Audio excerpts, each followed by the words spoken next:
Hey everyone, I'm the storyteller, and I'm here to help you relax tonight.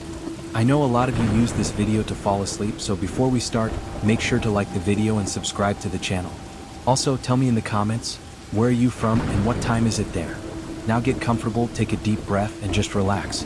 The new neighbor. This happened when I was 15 years old back in my sophomore year of high school.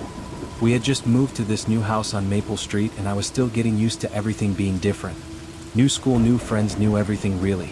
The house was pretty nice though. It had this big front yard and my bedroom window looked right out onto the street so I could see everything that was going on. About 2 weeks after we moved in, I started noticing this guy across the street. He lived in the house directly across from us and he was probably in his 30s or 40s. I never really paid much attention to him at first because why would I, right? He seemed like just another boring adult neighbor. But then I started seeing him more and more often. Every morning when I got ready for school, I would look out my window and there he was, just standing in his front yard looking around. Not doing yard work or getting his mail or anything normal like that. Just standing there. At first I thought maybe he was waiting for someone or maybe he worked weird hours and that was just his routine. But then I noticed he was always looking in our direction. Not just casually glancing over but actually staring at our house. I told my mom about it and she said I was probably imagining things. She said new neighbors sometimes seem weird until you get to know them. But I knew what I was seeing. The staring got worse over the next few weeks. I would catch him looking up at my bedroom window specifically. Even when I wasn't visible, he would just stand there staring up at where my room was. It made me really uncomfortable, so I started keeping my curtains closed most of the time. But that meant I had to live in the dark during the day, which sucked. One Saturday morning I was eating breakfast in our kitchen when my mom pointed out the window. She said, "Look, that nice man across the street is waving at us." I looked over and sure enough there he was standing in his yard waving in our direction. My mom waved back because she was just being polite. But I noticed something that made my stomach drop. He wasn't waving at both of us. He was looking directly at me and waving specifically at me. My mom didn't notice because she was already turning back to her coffee. But he kept waving and staring right at me until I looked away. After that I made sure to avoid the kitchen windows too. This was getting really weird and I was starting to feel trapped in my own house. The breaking point came about a month later. I was walking home from school like I did every day. I usually took the same route because it was the shortest way and I didn't have to cross any busy streets. As I was turning onto my street I saw him. He was standing at the end of his driveway, but instead of just watching from his yard he started walking toward me. I pretended not to notice and walked faster. But I could hear his footsteps behind me getting closer. My heart started pounding and I was trying to figure out what to do. Should I run? Should I turn around? Should I go to a different house? I was almost to my front door when he called out my name. He said, "Hey Jessica, wait up." The fact that he knew my name made everything 10 times worse. I had never introduced myself to him. We had never spoken. How did he know what to call me? I turned around slowly and he was standing maybe 10 feet away from me. He was smiling, but it wasn't a friendly smile. It was the kind of smile that made me want to run away as fast as possible. He said, "I've been wanting to talk to you. I see you looking out your window at me all the time." I wanted to tell him that he had it backwards, that he was the one staring at me, but I was too scared to argue. Instead I just said, "I have to go inside now." But he took a step closer and said we should be friends. I think we could be really good friends. I didn't say anything back. I just turned around and ran to my front door. I fumbled with my keys for what felt like forever while he just stood there watching me. When I finally got inside I locked the door and ran upstairs to my room. I looked out my window and he was still standing in our driveway just staring up at my window. That night I told my parents everything. About the staring and the waving and him knowing my name and following me home. My dad got really angry and said he was going to go talk to the guy. But my mom convinced him to wait and see if it happened again before making it into a big thing. Well, it did happen again. The very next day he was back to his usual routine of standing in his yard and staring at our house. But now he was being more obvious about it. He would wave whenever he saw me and a few times I caught him taking pictures with his phone. That was the last straw for my dad. My dad marched across the street and confronted him. I couldn't hear what they were saying, but I could tell my dad was angry. The conversation lasted maybe 5 minutes and then my dad came back. He told me the guy claimed he was just being friendly and trying to welcome the new neighbors. But my dad warned him to keep his distance from me.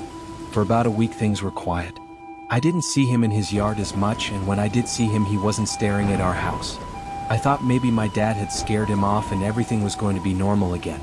I was wrong. The next Monday after school I was walking home and I noticed a car driving really slowly behind me. At first I thought it was just someone looking for an address or something. But when I turned onto my street the car turned too. And when I looked back I could see who was driving. It was him. He followed me all the way to my house going about 5 miles an hour the whole time. When I got to my driveway he pulled over across the street and just sat in his car watching me. I ran inside and told my mom what happened. She called my dad at work and he came home early. This time my dad didn't just talk to him. He called the police. When the officers showed up they talked to both my dad and the neighbor. The neighbor told them he was just driving home from work and it was a coincidence that we were going in the same direction. Since he hadn't technically done anything illegal the police couldn't arrest him. But they did warn him about harassment and told him to stay away from our family. That should have been the end of it. But about 2 weeks later something happened that still gives me nightmares. I was sleeping in my room when I woke up to a scratching sound on my window. At first I thought it was just a tree branch or maybe a cat. But the scratching was too rhythmic, too deliberate. I was too scared to look at first but the sound kept getting louder. Finally I crept over to my window and peeked through the curtains. He was standing in our front yard directly below my window. He had something in his hand that looked like a stick or maybe a screwdriver. He was using it to scratch against the side of the house right under my window. When he saw me looking down at him he smiled that same creepy smile and started waving. I was so scared I couldn't even scream. I just stood there frozen watching him scratch letters into the side of our house. I couldn't tell what he was writing but he was definitely spelling out something. I ran to my parents' room and woke them up. By the time we got back to my window he was gone. But in the morning we could see what he had scratched into the house. It said H.I. Jessica in big letters right under my bedroom window. My parents called the police again and this time they took it more seriously since he had actually damaged our property. The police went to his house to arrest him but he wasn't there. His car was gone and all the lights were off. A neighbor told the police that they had seen him loading stuff into his car the night before like he was moving out. The police searched his house with a warrant and what they found made everyone realize how dangerous the situation had really been. His house was full of pictures of me. Pictures of me walking to school, pictures of me in my bedroom, pictures of me eating breakfast in the kitchen. He had been watching me and taking pictures for months. The walls of one room were completely covered with photos of me. There were also notes he had written about my daily routine, what time I left for school, what time I came home, what I wore each day. The scariest part was a notebook where he had written out detailed plans. Plans about how he was going to get me alone and what he was going to do to me. I won't go into the specifics because they were really disturbing. But let's just say if the police hadn't scared him away something terrible was going to happen to me. The police never found him. They put out a warrant for his arrest and added him to some kind of watch list but he just disappeared. The landlord of his house said he had paid rent month to month and never gave any real personal information. Even his name turned out to be fake. We moved out of that house 2 months later. My parents said it was because my dad got a job offer in a different state but I knew the real reason. They were scared he would come back. I was scared too. For months after we moved I would check all the windows before going to bed. I still do that sometimes even though it's been 3 years. The worst part is not knowing where he is now. He could be anywhere doing the same thing to some other family. Some other girl could be dealing with what I dealt with and she might not be as lucky as I was.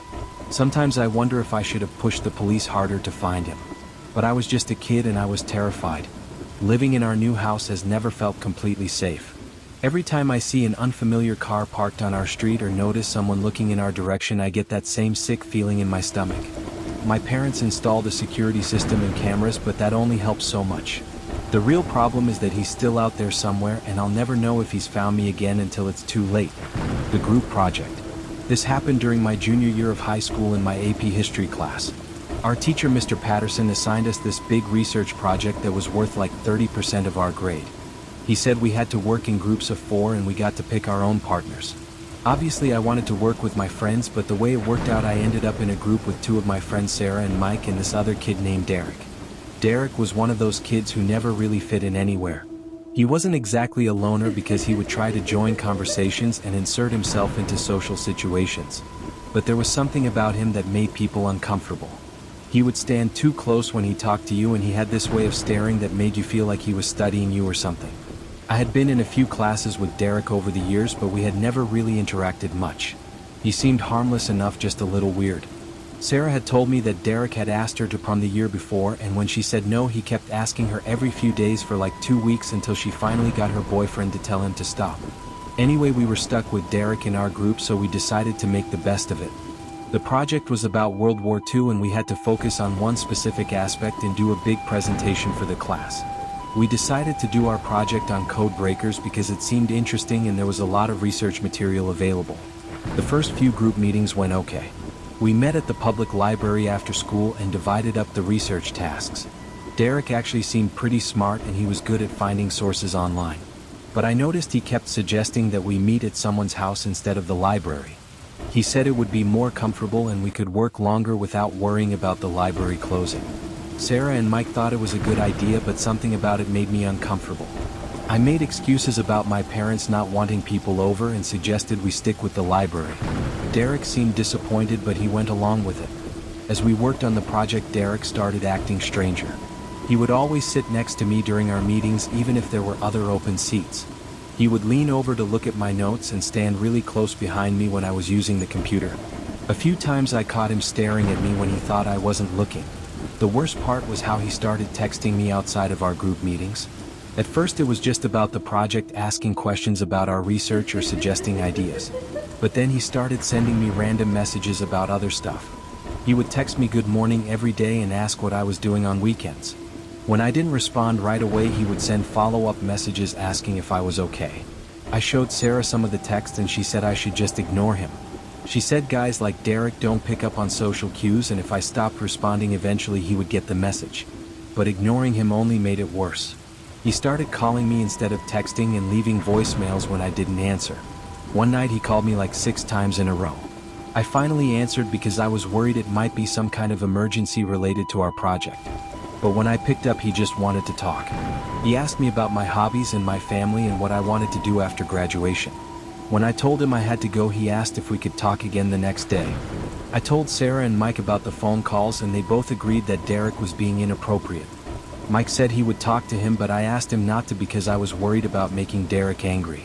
Looking back, that was probably a mistake, but at the time I thought I could handle it myself. The breaking point came about 2 weeks before our presentation was due. We were meeting at the library like usual and Derek showed up with coffee for everyone. He had gotten Sarah and Mike regular coffee, but mine was some complicated drink with like 5 different flavors.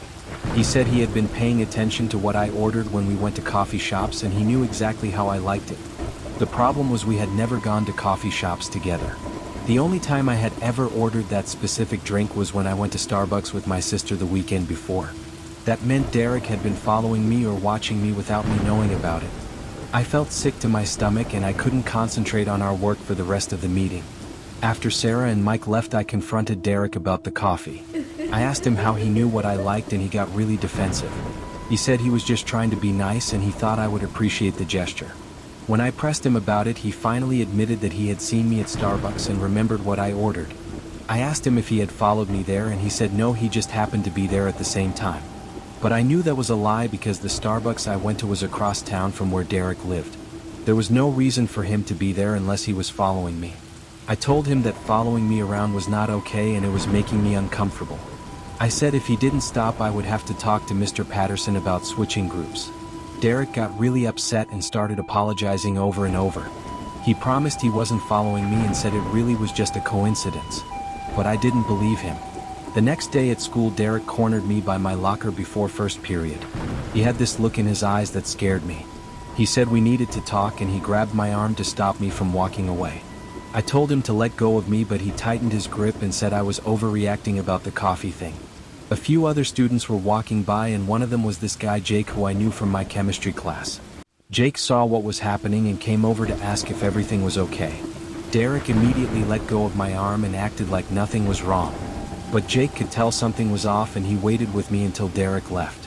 That afternoon I went to Mr. Patterson and told him I needed to switch groups. I didn't go into all the details about Derek's behavior because I was embarrassed and I wasn't sure how much to say. I just told him there were personality conflicts in my group and asked if I could work with different people. Mr. Patterson said it was too late to switch groups since we only had 2 weeks left and everyone had already done most of their research. He suggested I try to work things out with my group members and focus on getting a good grade. I was disappointed, but I didn't want to make a big scene, so I agreed to stick with it. The last 2 weeks of the project were a nightmare. Derek kept trying to get me alone to talk about our personal relationship, as he called it. He would wait by my car after school or show up at places where he knew I would be. He started leaving notes in my locker telling me how much he cared about me and how we were meant to be together. The notes were really disturbing. He wrote about how he had been watching me for months and learning about my routine. He said he knew what time I got to school each morning and which route I took to walk to my car. He talked about how pretty I looked when I thought no one was watching and how he couldn't stop thinking about me. I saved all the notes and showed them to Sarah and Mike. They were both really freaked out and said I needed to report Derek to the principal or the police. But I was scared that if I got Derek in trouble, he would get even more obsessed with me. I thought if I could just make it through the presentation, everything would go back to normal. Our presentation day finally arrived, and I was hoping it would be the last time I had to interact with Derek. But during the presentation he kept looking at me instead of the class, and a few times he interrupted me to add unnecessary comments about things I had researched. It was like he was trying to show everyone how well we worked together. After our presentation, Derek followed me out of the classroom and said he thought we made a great team. He suggested we should work together on more projects in the future and maybe hang out outside of school. I told him I wasn't interested and tried to walk away, but he kept following me down the hallway asking why I was being so cold to him. Finally I stopped and told him clearly that I didn't want to spend time with him outside of school and I needed him to stop texting me and calling me and leaving notes in my locker. I thought being direct would make him understand, but instead he got angry. He said I had been leading him on and giving him mixed signals. He accused me of using him for our project and then throwing him away. People were starting to stare and I was getting really embarrassed. I told Derek we could talk about it later and I walked away quickly. But that night he started calling me non-stop. When I didn't answer, he left angry voicemails saying I owed him an explanation and he deserved better treatment from me. The voicemails got worse over the next few days. He said he knew I was just playing hard to get and eventually I would realize we belonged together. He talked about all the things we could do together and how happy he could make me if I would just give him a chance. Some of the messages were over 5 minutes long and they were getting more and more disturbing. I finally told my parents what was happening and my dad called the school. The principal called Derek and his parents in for a meeting and told him he needed to stop contacting me immediately. They said if there were any more incidents, Derek would be suspended and possibly face criminal charges for harassment. That seemed to work for about a week. Derek stopped calling and texting and I didn't see him hanging around my locker or my car. But then I started noticing him in places where he shouldn't have been. I would see him at the grocery store where my family shopped or at the mall where I went with friends. Every time I saw him he would pretend it was a coincidence, but I knew he was following me again. The scariest incident happened on a Saturday night when I was at a movie with Sarah. We came out of the theater and Derek was sitting in his car in the parking lot. When he saw us he got out and walked over like he had just happened to be there. He asked what movie we had seen and if we wanted to get food somewhere. Sarah told him to leave us alone and we walked quickly to my car. But Derek followed us and kept trying to start a conversation. When we got to my car he stood behind it so I couldn't back out. He said he just wanted to talk and he didn't understand why I was being so mean to him. Sarah called her boyfriend and told him to come to the movie theater right away. While we waited, Derek kept talking about how much he missed me and how he thought about me all the time. He said he had been having dreams about us being together and he knew I felt the same way even if I wouldn't admit it. When Sarah's boyfriend showed up with 2 of his friends, Derek finally backed away from my car. But as I was driving away I could see him in my rearview mirror writing down my license plate number. That night I couldn't sleep because I was so scared about what he might do next. My parents called the police the next day and filed a harassment report. The officer said they would talk to Derek and his family, but since he hadn't actually threatened me or broken any laws there wasn't much they could do. They suggested I keep a record of every incident and call them if Derek tried to contact me again. Derek must have gotten scared when the police talked to him because after that I didn't see him around as much. But I knew he was still watching me somehow because he would make comments at school that showed he knew things about my personal life. He would ask about my sister's basketball games or mention places I had been on weekends. The rest of junior year was really stressful because I never knew when Derek was going to show up or what he was going to do. I started changing my routine and avoiding places where I used to hang out regularly. My grades suffered because I was always worried and distracted. Senior year was better because Derek and I didn't have any classes together and he seemed to have found other people to bother. But even now when I'm in college I still get nervous when I see guys who remind me of Derek. I learned that some people don't understand boundaries no matter how clear you try to be. And once someone becomes obsessed with you it's really hard to make them stop. I still wonder sometimes what Derek is doing now and if he's bothering some other girl the way he bothered me. I hope not, but I know that guys like him don't usually just stop that kind of behavior. They just find new targets. The substitute teacher. This happened when I was in 8th grade at Roosevelt Middle School. It was right after Christmas break and we were all getting back into the routine of school. Our regular English teacher, Mrs. Rodriguez, had to take medical leave for some family emergency, so we knew we were going to have a substitute for a while. The substitute teacher who showed up was this guy named Mr. Hartwell. He looked like he was in his 40s maybe, and he seemed normal enough at first. He introduced himself and said he had been teaching for about 10 years at different schools around the district. He told us he was looking forward to working with our class and he hoped we would give him a chance to be a good teacher. Most substitute teachers are pretty laid back because they know they're only temporary and they don't want to deal with discipline problems. But Mr. Hartwell was different right from the start. He had all these rules about how we should sit and when we could talk and how we should address him. He said he believed in structure and discipline and he was going to run his classroom like the military. At first we thought he was just trying to establish authority like some substitutes do. But as the days went on it became clear that Mr. Hartwell had some serious control issues. He would get angry if someone asked to go to the bathroom at the wrong time or if someone's pencil fell on the floor and made noise. He started keeping a list of students who violated his rules and he said there would be consequences. The consequences started small. If you broke one of his rules, he would make you stay after class for a few minutes to clean the whiteboards or organize his desk. But then the punishments got more creative and more personal. He would make students write essays about their bad behavior or call their parents to report minor infractions. What made it worse was that Mr. Hartwell seemed to have favorites and targets. There were certain kids he never bothered no matter what they did, and other kids he would pick on for the smallest things. I was unfortunately one of the kids he seemed to dislike right away. I'm not sure what I did to get on his bad side, but from the second week he was there Mr. Hartwell started singling me out. He would call on me when he knew I didn't know the answer and then act disappointed when I got it wrong. He would make comments about my handwriting or the way I organized my binder. Little things that weren't really a big deal, but they added up. The first major incident happened about 3 weeks after Mr. Hartwell started. We were reading the short story out loud as a class and he called on me to read a paragraph. I'm not a great reader out loud because I get nervous and sometimes I stumble over words. When I messed up a sentence, Mr. Hartwell stopped me and made me read it again. I tried to read it again, but I was so nervous that I made the same mistake. Mr. Hartwell sighed really loudly and said maybe I should practice reading at home since I was clearly behind the other students. The whole class was staring at me and I could feel my face getting red. I mumbled an apology and he told me to speak up so everyone could hear. After class, Mr. Hartwell asked me to stay behind. He said he was concerned about my reading level and he thought I might need special help. He asked me about my grades in other classes and whether I had ever been tested for learning disabilities. The way he asked made it sound like he thought I was stupid. I told him my grades were fine and I didn't have any learning problems. I explained that I just got nervous reading in front of people and that's why I had trouble. But Mr. Hartwell said that wasn't an excuse and successful students learn to overcome their nervousness. He said if I wanted to do well in his class I needed to work harder and stop making excuses. From that day on, Mr. Hartwell seemed to make it his mission to embarrass me in front of the class. He would ask me difficult questions and then act surprised when I didn't know the answer.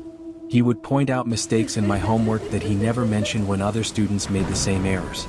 He started calling on me every single day to read out loud even though he knew it made me uncomfortable. The other students in the class started to notice what was happening. Some of them felt bad for me and a few of my friends complained to their parents about how Mr. Hartwell was treating me. But there were also some kids who thought it was funny and they would snicker when he called on me or made me read.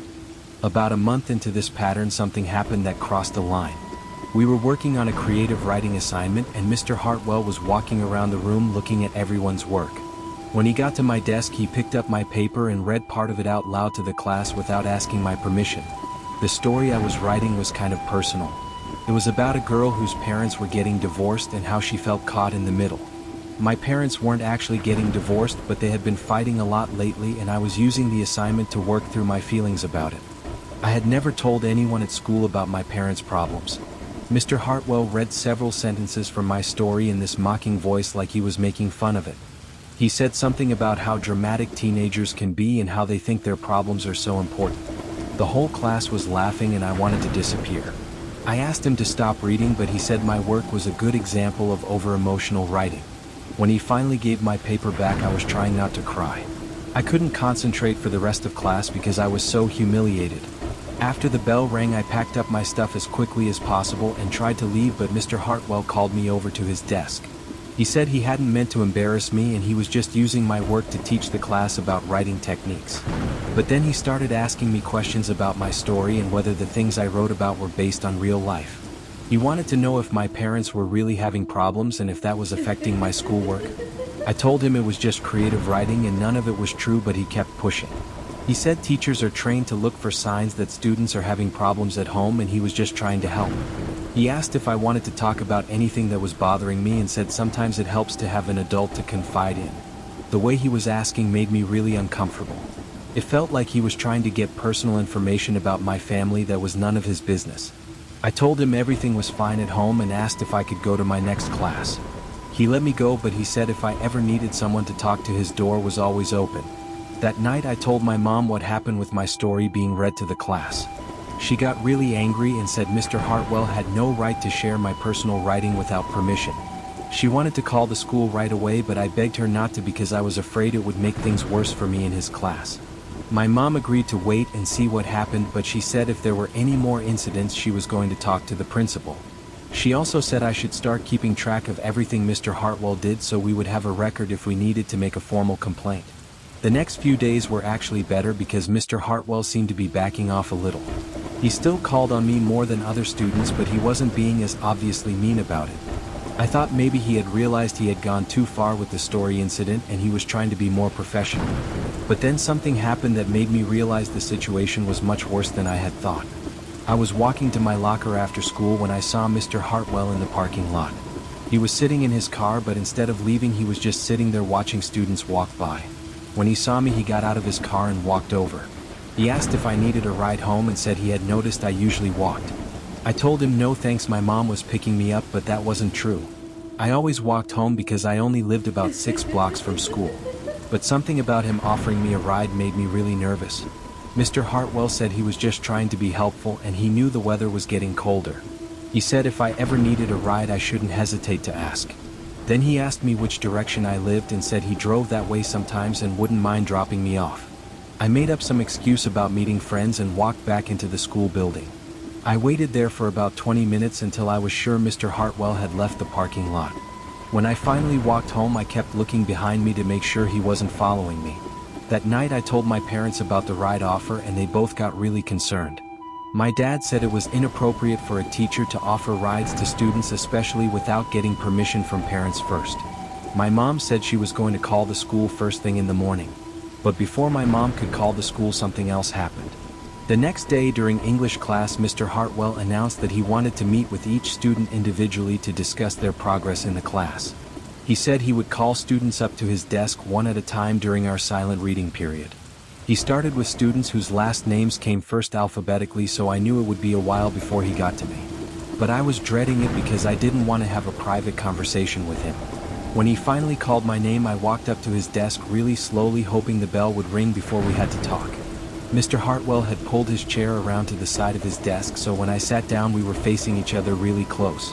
He started asking me about my reading comprehension and my writing skills, but then he switched to more personal questions. He wanted to know about my hobbies and my friends and what I like to do outside of school. I gave really short answers because I didn't want to encourage the conversation. But Mr. Hartwell kept asking follow-up questions like he was trying to get me to open up to him. He asked if I had a boyfriend, and when I said no, he asked why not. He said a pretty girl like me must have lots of boys interested. The way he said it made my skin crawl. I told him I wasn't interested in dating and asked if we could talk about my English grade instead. But he said there was more to education than just academics and teachers should care about the whole student as a person. Then he asked me if I trusted him and said he could tell I was holding back emotionally. He said some students need more individual attention than others and he was willing to spend extra time with me if I needed help with anything. Not just school stuff but personal problems too. I was getting really uncomfortable and I kept glancing at the clock hoping our time was almost up. But Mr. Hartwell noticed and said there was no rush, we could talk as long as we needed to. He moved his chair even closer and said he could tell I was a special student who just needed someone to believe in her. Finally the bell rang and I jumped up to pack my stuff.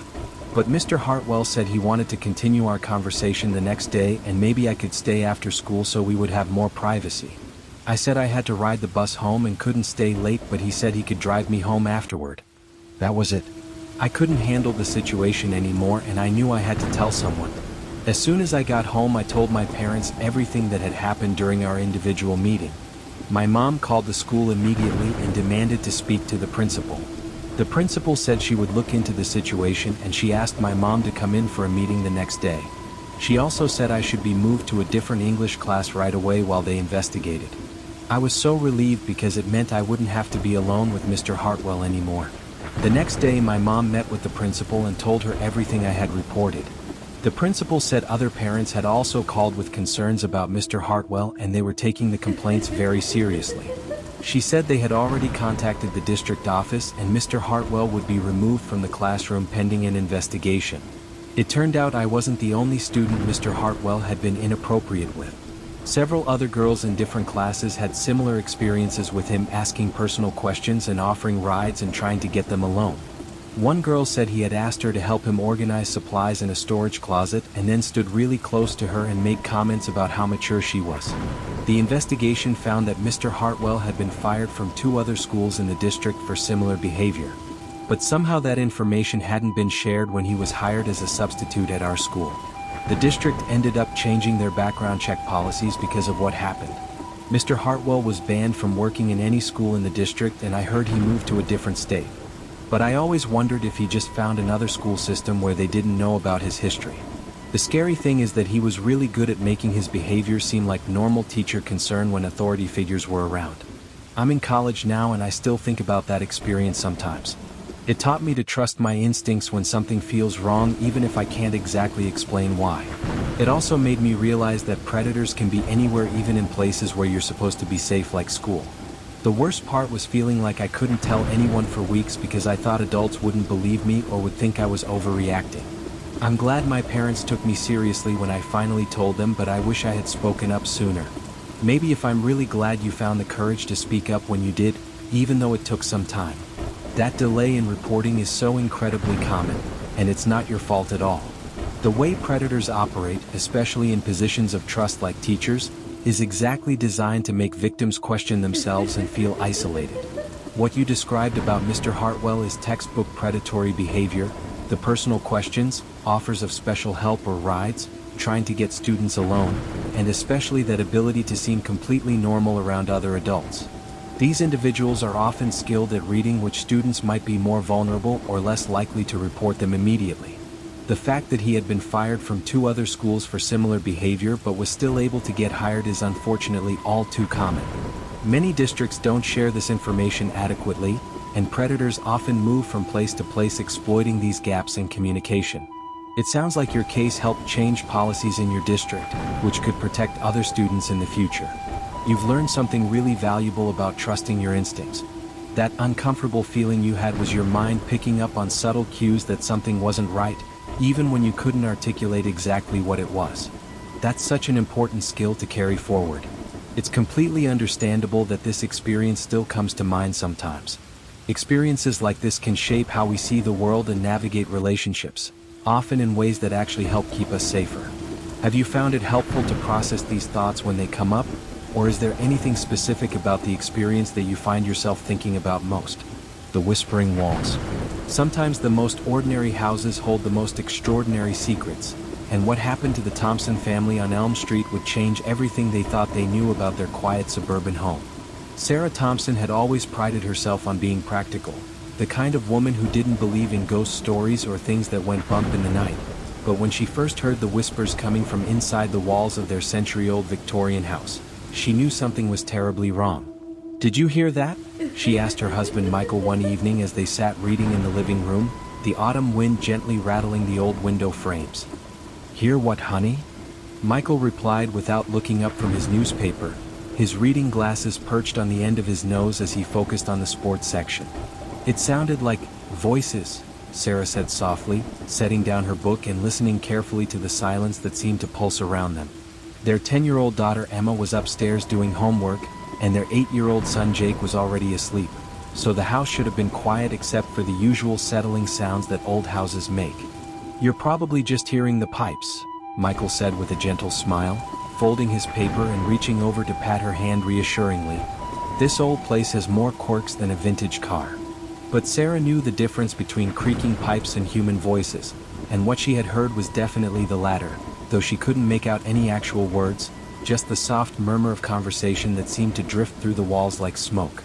The next morning, as Sarah prepared breakfast in the kitchen, she heard it again, this time more clearly, and she could swear she heard someone say, "She can hear us now," which made her drop the coffee mug she was holding, sending ceramic shards scattering across the tile floor. "Mom, are you okay?"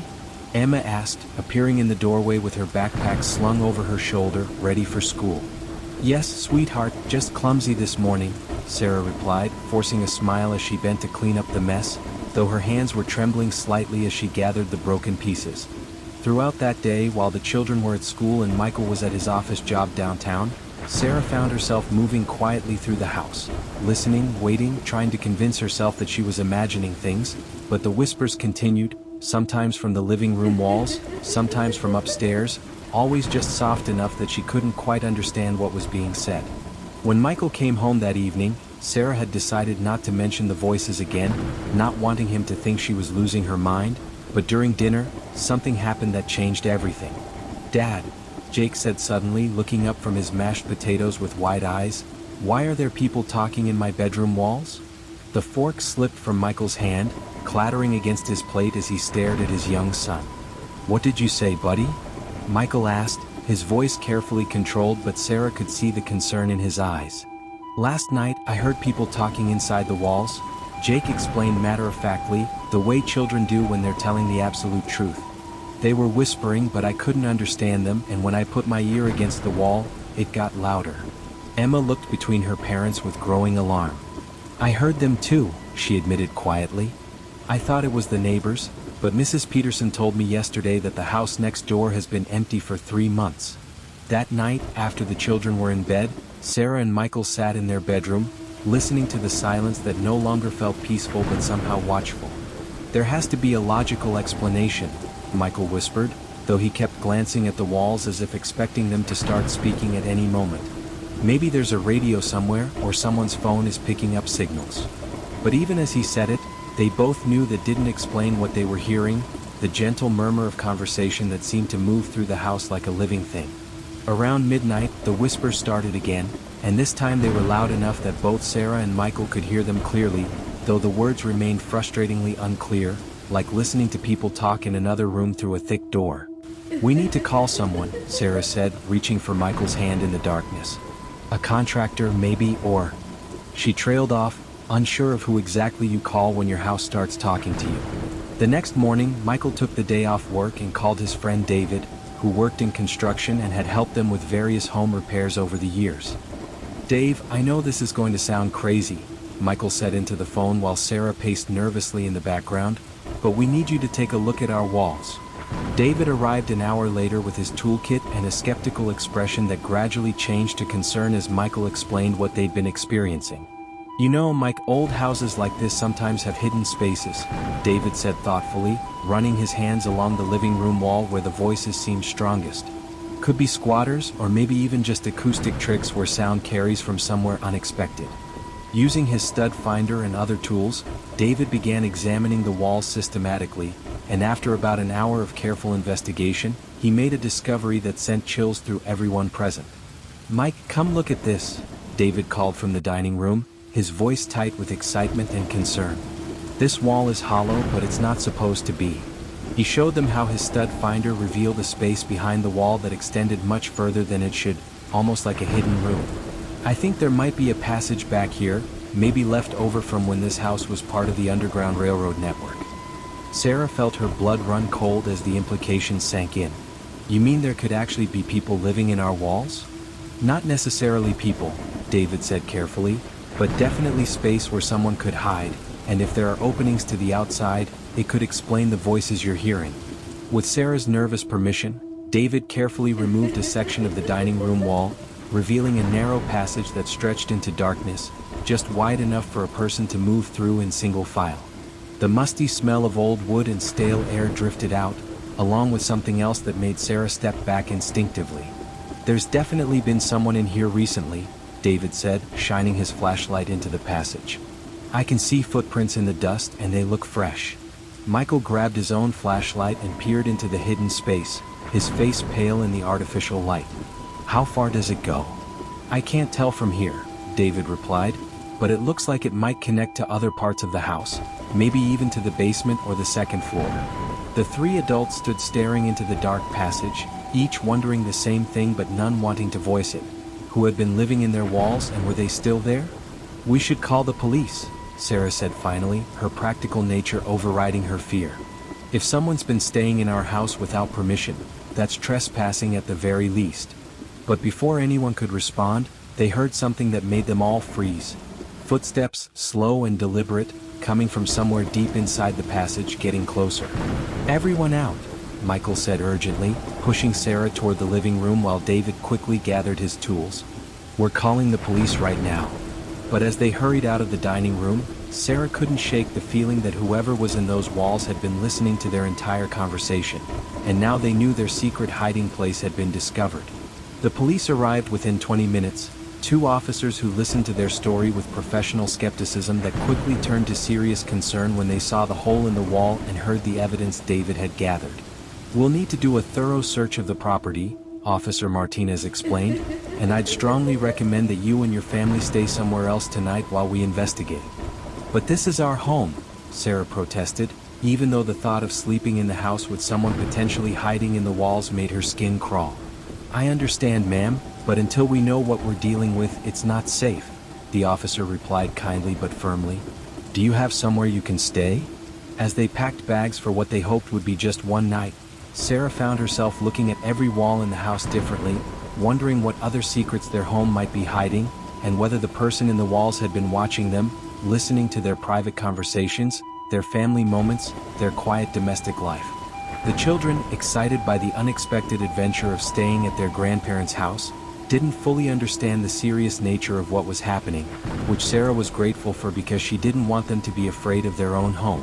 That evening, while the police conducted their search, Sarah, Michael, and the children sat in her mother's living room, trying to act normal while their phones buzzed with updates from the investigating officers.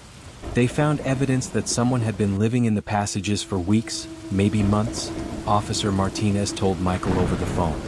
"There's a sleeping area set up in a wider section near your basement, along with food supplies and personal belongings." "But did they find the person?"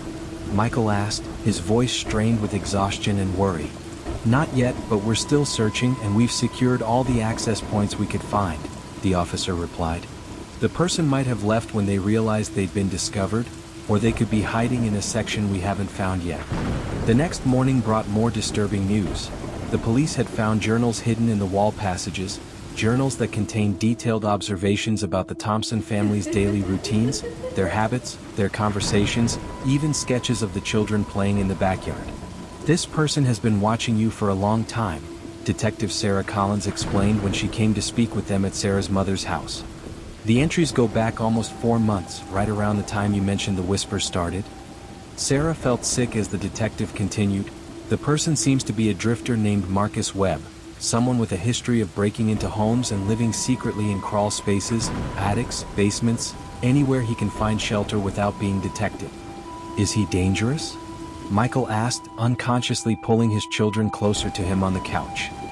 "He's never been violent, but his behavior is definitely escalating," Detective Collins admitted. "The level of surveillance he was conducting on your family is concerning, and we need to take this very seriously." Over the next 3 days, while the police continued their investigation and Marcus Webb remained at large, the Thompson family struggled with the violation of their privacy and the fear that he might return. The children, finally understanding that someone bad had been living in their house, had nightmares and constantly asked when they could go home.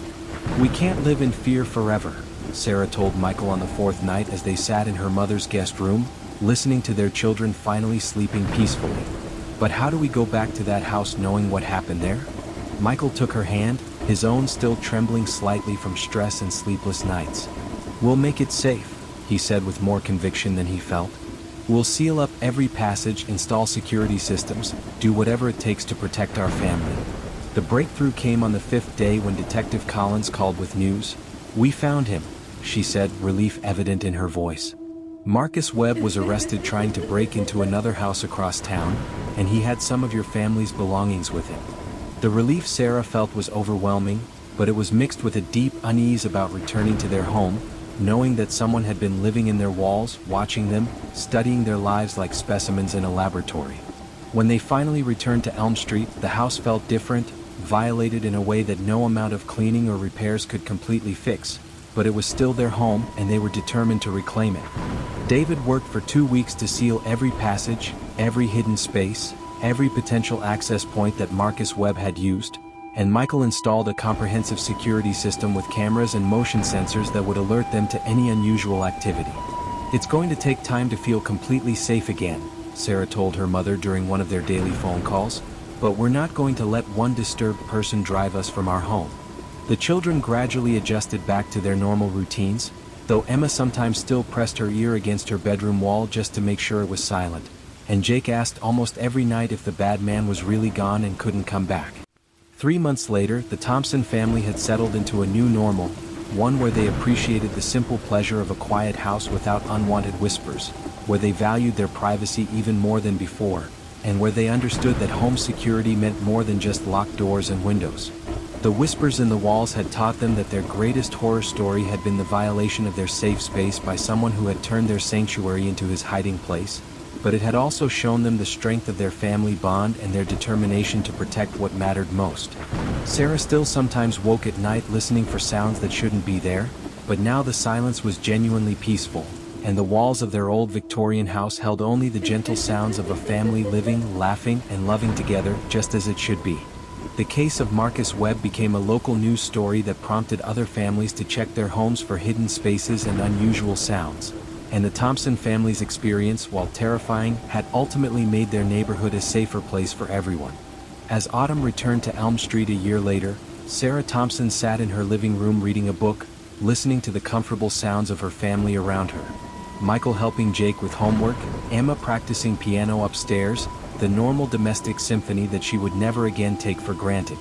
The whispers in the walls had been silenced, but they had taught the Thompson family that sometimes the most frightening stories are the ones that happen in real life, in ordinary houses, to regular families who thought they were safe until they discovered that their walls had been listening all along. The guy from the gym. I met this guy Jake at my local gym last winter. I'd been going to the same gym for about 2 years, always hitting the weights around 6 p.m. after work. You know how it is at the gym? You see the same faces every day but never really talk to anyone beyond asking if they're done with the bench or whatever. Jake was different though. He actually came up to me one day when I was struggling with my form on deadlifts. Real friendly guy, probably late 20s like me, wearing a tank top that showed he definitely knew his way around the weight room. He helped me fix my form and we got to talking. Turned out we had a lot in common, both worked in IT, both into gaming, both single and just trying to stay in shape. We started working out together pretty regularly after that. Jake was cool about it, never pushy, just a solid gym buddy who'd spot me and push me to lift heavier. After a few weeks, we exchanged numbers and started hanging outside the gym too. Grabbed beers a couple times, played some Xbox at his place. Normal dude stuff. The thing about Jake was he lived alone in this really nice apartment downtown. Like, way nicer than what I'd expect from another IT guy. 2 bedrooms, modern kitchen, huge TV setup. When I asked about it, he said he got lucky with rent control or something. Made sense at the time. We'd been hanging out for maybe 2 months when Jake invited me to go on a weekend camping trip. Said he knew this great spot up in the mountains about 3 hours north. I'd mentioned wanting to get into camping but not having anyone to go with, so it seemed perfect. We planned it for the following weekend, Friday night through Sunday afternoon. I should mention that by this point, I'd never met any of Jake's other friends. He'd mention people sometimes, guys from his old job, college buddies, but I never saw them. When I brought up inviting my friend Carlos to come camping with us, Jake said he preferred keeping it small for the first trip. Said too many people ruined the vibe. I didn't think much of it. Friday came around and Jake picked me up in his truck. Nice vehicle, pretty new, with a covered bed full of camping gear. He seemed excited, more animated than usual. Kept talking about how much I was going to love this spot, how he'd been going there for years, how it was totally off the grid. The drive started normal. We stopped for supplies, food, beer, extra water. Jake paid for everything, wouldn't let me chip in. Said I could get the next trip. We talked about work, games, usual stuff. But as we got further from the city, Jake got quieter. Not in a bad way, just focused on driving. The roads got smaller, windier. By the time we turned off onto a dirt road, the sun was already getting low. How much further? I asked. Maybe 20 minutes, Jake said. Trust me, it's worth it. The dirt road was rough. My phone lost signal about 5 minutes in. Trees pressed close on both sides, branches scraping the truck. I started feeling that little twist in my stomach, you know, when you realize you're really far from everything. But Jake seemed totally relaxed, like he'd driven this route 100 times. We finally pulled into a small clearing. It was pretty dark by then, but I could see we were surrounded by thick forest. No other cars, no signs of other campers. Just us. Told you it was off the grid, Jake said, already hopping out to grab gear. We set up camp by headlamp light. 2 separate tents, fire pit in the middle. Jake moved efficiently, clearly experienced. I mostly just held lights and tried to help where I could. By the time we had everything set up and a fire going, I was feeling better. The place was actually beautiful, stars visible through the trees, absolute quiet except for forest sounds. We cooked hot dogs over the fire, drank beers, talked about random stuff. Jake told me stories about previous camping trips, pointed out constellations. It was nice. Peaceful. I remember thinking this was exactly what I needed after a stressful week at work. Around 11 p.m. I started yawning. Jake said he was going to stay up a bit longer, tend the fire. I crawled into my tent, zipped up my sleeping bag and passed out pretty quick. City boy in nature, the fresh air knocked me out. I woke up maybe 2 hours later needing to pee. You know how it is when you're camping, every little sound seems amplified. I lay there for a minute, listening, trying to decide if I really needed to get up. The fire must have died down because I couldn't see any light through the tent walls. That's when I heard Jake's voice. Low, quiet, like he was talking to someone. I couldn't make out words, just the rhythm of conversation. My first thought was maybe he was on the phone, but I remembered we didn't have signal. Then I thought maybe another camper had shown up. I unzipped my tent as quietly as possible and peeked out. The fire was just embers, barely giving off any light. I could see Jake's tent closed up, but his voice was coming from somewhere off to the left, deeper in the woods. I grabbed my headlamp but didn't turn it on. Didn't want to blind myself. I stepped out carefully, letting my eyes adjust. Jake's voice got a bit clearer. He was definitely talking to someone, but I could only hear his side. Yeah, he's here. No, he's asleep. I told you this weekend. Stop worrying so much. My skin started prickling. Who was he talking to? Oh. I took a few steps toward his voice, trying to be quiet. Stepped on a stick that cracked under my foot. Jake's voice stopped immediately. Kyle? He called out. That you, buddy? I turned on my headlamp. Jake was standing about 30 feet away, just at the edge of where the light reached. He was holding something in his hand, looked like a phone or radio. Hey, I said. Just needed to pee. Thought I heard you talking to someone. Jake walked toward me, slipping whatever he was holding into his pocket. Oh yeah. Sometimes I can pick up radio signals out here. CB radio enthusiast, you know? Couldn't sleep, so I was just listening. It sounded reasonable, but something felt off. The way he'd been talking didn't sound like listening to random CB chatter. But what was I going to say?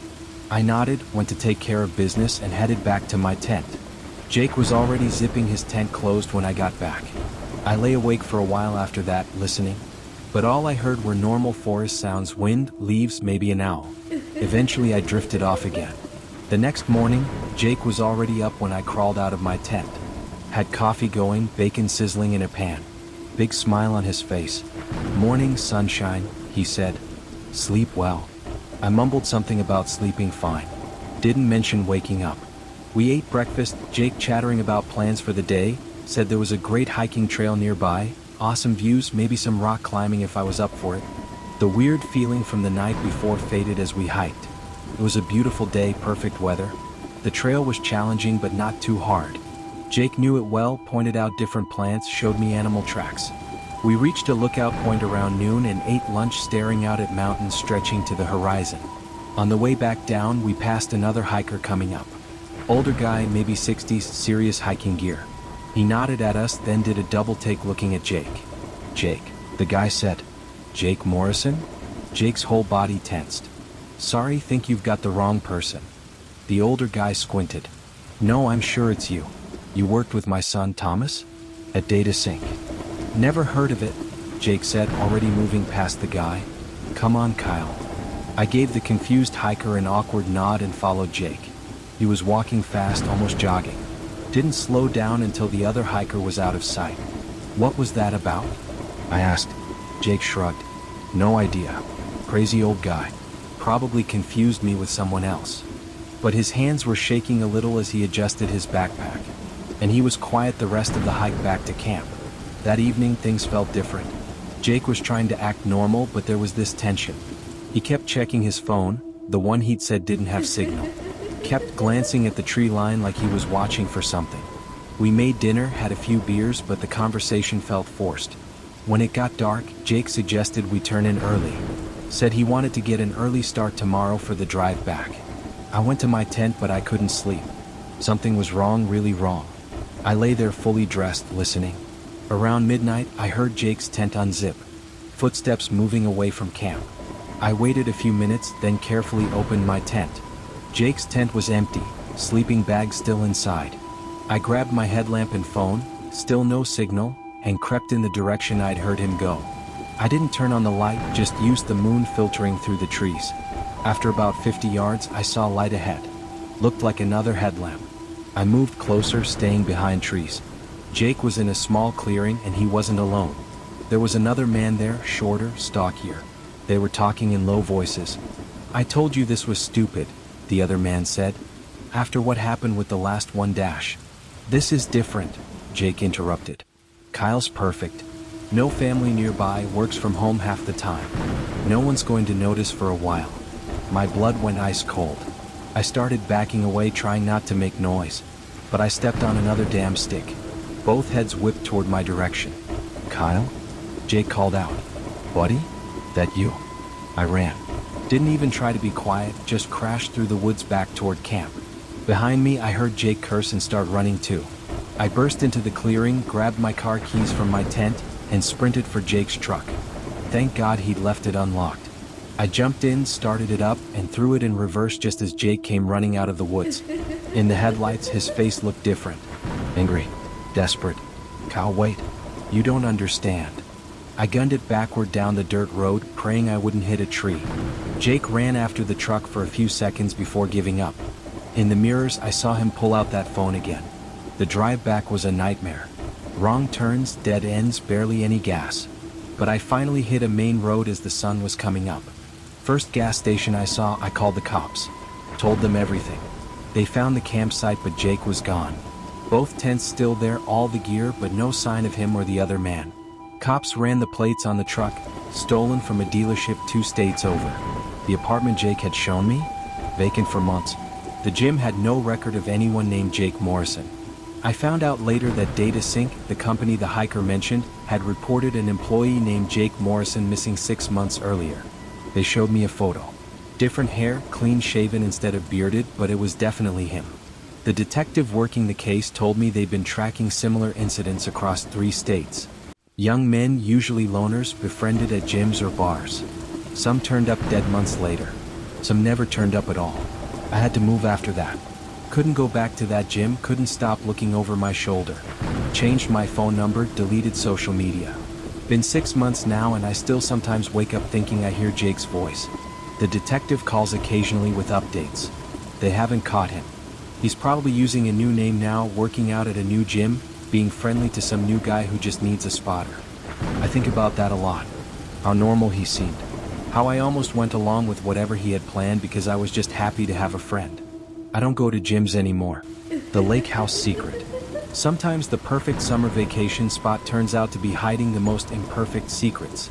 And what the Johnson family discovered during their 2-week stay at Crystal Lake would transform their peaceful getaway into an experience they would never forget. Rachel Johnson had been planning the summer vacation for months, carefully researching rental properties until she found what seemed like the ideal lake house in northern Maine, a charming cedar cabin with a private dock and crystal clear water that stretched as far as the eye could see. "This is going to be perfect," she told her husband Tom as they loaded their SUV with suitcases, fishing gear, and enough groceries to last their family of 4 for the entire vacation. "No phones, no internet, no distractions, just us and nature." Tom smiled as he secured the cooler in the back, already looking forward to teaching their 12-year-old son Danny how to fly fish, while their 14-year-old daughter Lisa had packed enough books to last the entire summer. "The kids are going to love it," he agreed, checking the directions one more time even though Rachel had already programmed the GPS with their destination.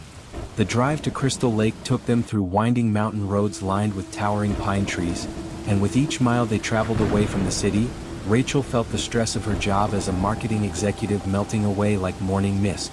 "Are we there yet?"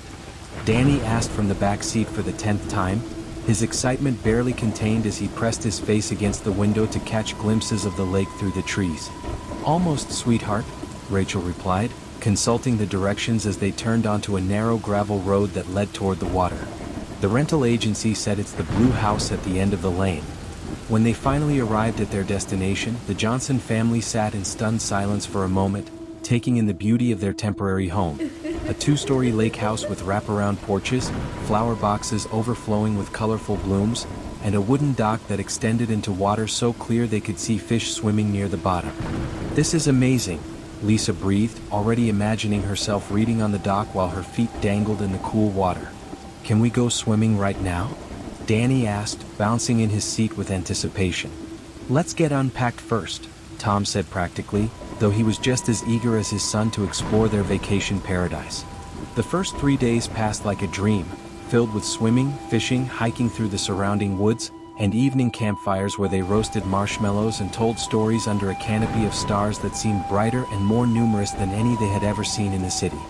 "This is the best vacation ever," Danny announced on their 4th morning as he helped his father prepare their fishing gear for another day on the lake. "I wish we could stay here forever."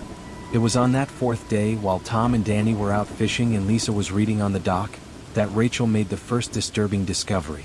She had been cleaning the kitchen after lunch when she noticed something odd about the floorboards near the back door. They were slightly raised, as if something underneath was pushing them up. "That's strange," she murmured to herself, kneeling down to examine the boards more closely. When she pressed on them, they moved slightly, creaking in a way that didn't sound like normal settling. Curious and slightly concerned that there might be a structural problem with the house, Rachel found a butter knife in the kitchen drawer and carefully pried up one of the loose boards. What she found underneath made her gasp and drop the knife with a clatter. Dozens of photographs, all of them showing previous vacation renters at the lake house, but taken secretly from hidden vantage points around the property. "Oh my God," Rachel whispered, her hands shaking as she picked up photo after photo showing families swimming, eating dinner, sleeping on the screen porch, completely unaware that they were being watched and photographed. Some of the pictures were clearly taken through windows at night, showing people in private moments when they thought they were alone.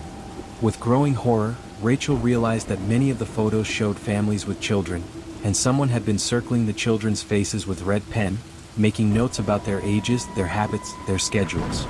"Tom needs to see this," she said aloud, quickly gathering the photographs and replacing the floorboard, her peaceful vacation mood completely shattered by this sinister discovery. When Tom and Danny returned from their fishing trip an hour later, both excited about the large bass they had caught, Rachel pulled her husband aside and showed him what she had found. "We need to leave," Tom said immediately after seeing just a few of the photographs, his face pale with anger and concern. "Right now, today." "What's wrong?" Lisa asked, noticing the tension between her parents as they whispered urgently in the kitchen. "Why do you both look scared?" "We're not scared, sweetheart," Rachel said, forcing a calm tone while her mind raced with plans for packing and leaving as quickly as possible. "We just need to cut our vacation short and head home." But Danny overheard and protested loudly, "No, we just got here. This is the best place ever. Please don't make us leave." As Tom began loading their belongings back into the SUV, trying to appear casual while actually moving with urgent efficiency, Rachel called the rental agency from her cell phone, hoping to get some information about who else had access to the property. "I'm sorry, but the owner, Mr. Henderson, handles all the maintenance and cleaning personally," the rental agent explained cheerfully. He's very dedicated to ensuring his guests have a perfect experience. This Mr. Henderson, Rachel said carefully, does he live nearby? Oh yes, he has a cabin just across the lake, the agent replied. He's probably watching your family right now with his binoculars, making sure everything is perfect for your stay. Rachel's blood ran cold as she realized the implications of what the agent had just said so casually. He watches the guests? Well, not watches exactly, the agent laughed, but he keeps an eye on the property, for security purposes. As Rachel hung up the phone, she noticed movement in the tree line across the lake, a glint of sunlight reflecting off what could definitely be binoculars or a camera lens. Tom, she called urgently, we need to go now.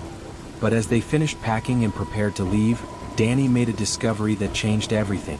A hidden camera mounted under the eaves of the porch, its lens pointed directly at the area where they had been eating their meals and spending their evenings. Dad, what's this weird black box? Danny asked innocently, pointing up at the device that was partially concealed by decorative woodwork. Tom's jaw clenched as he realized they had been under surveillance their entire stay, and potentially for much longer than that. Everyone in the car now, he said in a tone that brooked no argument. As they drove away from Crystal Lake, Rachel called the police from her cell phone, reporting what they had found and providing the address of the rental property. We'll send officers to investigate immediately, the dispatcher assured her. And we'll contact the rental agency to get information about this Mr. Henderson. The drive home was tense and quiet, with both children sensing that something serious had happened but not understanding exactly what, while Tom and Rachel struggled with the knowledge that their perfect family vacation had been nothing more than an opportunity for someone to spy on them and document their private moments. 2 days later, Detective Maria Santos called Rachel with an update that was both reassuring and disturbing. We arrested James Henderson yesterday, she reported. He's been running this operation for over 3 years, secretly photographing and videotaping families who rented his lake house. What was he doing with the photos and videos? Rachel asked, though she wasn't sure she wanted to know the answer. Selling them online to people with an interest in families on vacation, Detective Santos explained carefully. The good news is that we've shut down his entire operation and recovered all the material he had collected. The detective continued, Henderson had cameras hidden throughout the property, and he had been using a boat to get close to the house at night to take additional photos through windows. Rachel felt sick thinking about how vulnerable her family had been, how their innocent vacation activities had been turned into something dark and exploitative by a person they had never even met. Will he go to prison? Tom asked when Rachel relayed the detective's information. For a long time, Rachel replied, and they're investigating whether other vacation rental properties might be involved in similar schemes. The Johnson family spent the rest of their summer vacation at home, transforming their own backyard into a private retreat with a pool, outdoor movies, and camping in a tent on their own lawn where they knew they were safe and their privacy was protected. You know, Danny said one evening as they roasted marshmallows over their backyard fire pit, this is actually pretty awesome too. Lisa nodded in agreement, looking up at the stars that were still visible even in their suburban neighborhood. And nobody's watching us or taking pictures. That's the most important part, Rachel said, pulling her children closer and feeling grateful that they had discovered the truth about Crystal Lake before anything worse could happen. The experience had taught the Johnson family to be more cautious about vacation rentals, to research properties more thoroughly, and to trust their instincts when something felt wrong, but it had also shown them that the best vacations were the ones where they felt truly safe and secure. 6 months later, when Rachel was planning their next summer vacation, she chose a well-established resort with excellent security and stellar reviews from multiple family travel websites. No more remote lake houses, she told Tom as they looked through brochures together. From now on, we vacation where there are lots of other people around and plenty of staff to ensure our safety. Their experience at Crystal Lake had been terrifying, but it had ultimately brought them closer together as a family and taught them valuable lessons about protecting their privacy and security, even during what should be the most relaxing times of their lives. The lake house secret had turned their dream vacation into a nightmare, but the Johnson family had survived it together, and they were stronger and wiser because of what they had experienced. As summer approached again, they looked forward to new adventures, but ones where they could truly relax and enjoy their time together without worrying about hidden cameras or secret watchers, where their family vacation would remain their own private and precious time together, just as it should be. the rideshare. Working night shifts at the hospital means you see a lot of weird stuff, but usually it stays inside the building. I'm a nurse, been doing it for about 5 years now, and I'd gotten pretty used to the 12-hour overnight shifts. 3 nights a week, 7 p.m. to 7 a.m., then 4 days off. Not a bad schedule once your body adjusts. This happened about 8 months ago, middle of February. Cold as hell, that kind of winter where your car never really warms up. I've been picking up extra shifts because, well, nurses don't exactly make bank and my student loans weren't paying themselves. So I was working 5 nights that week, already exhausted by Thursday. My car was in the shop, transmission issues, expensive ones. I'd been using rideshare apps all week, which was eating into my budget, but what else could I do? Most drivers were fine. Chatty sometimes, quiet others. You get all types doing night pickups. That Thursday, I ordered a ride like usual. The app said driver would be there in 3 minutes, quick for 7:15 p.m. I waited in the hospital lobby, watching through the glass doors. The silver sedan pulled up right on time. Clean car, looked pretty new. The app showed the driver's name was Martin, 5 stars, been driving for 3 years. Photo showed a middle-aged white guy, friendly smile. I climbed in the back, said hi, confirmed he had the right address. Martin turned around to look at me, and yeah, it was the same guy from the photo. Maybe a little older looking, grayer hair, but definitely him. Long shift? He asked as we pulled away. About to be, I said. Just starting. Oh, I thought you were heading home. Hospital worker? Nurse? I said, already pulling out my phone. I didn't really want to chat. Just wanted to zone out for the 20-minute ride. Martin got the hint and turned on the radio. Soft classic rock, volume low. Perfect. I scrolled through my phone, checked messages, looked at stupid videos. Normal ride. About 10 minutes in, Martin spoke up again. Hey, sorry, but would you mind if we took a quick detour? Construction on the usual route. GPS is showing major delays. I looked up from my phone. We were on a part of the route I didn't recognize, but I hardly ever paid attention during these rides. Sure, whatever's fastest. Martin nodded, made a turn onto a smaller road. I went back to my phone. Few minutes later, another turn. Another. I started paying more attention. The buildings were getting sparse, more industrial looking. Warehouses, empty lots. Where are we? I asked. Shortcut, Martin said. Trust me, I know these streets. Been driving here for years. Something in his voice was different. Flatter. I looked at the app. We were way off the original route. The little car icon on the map was in an area I didn't recognize at all. Actually, I said, can we just go back to the main road? I don't mind traffic. Martin didn't answer. Just kept driving. The music on the radio seemed louder now. I reached for the door handle just to check. Lock. Most cars auto-lock when you're driving, I told myself. Normal. Martin? I said louder. Did you hear me?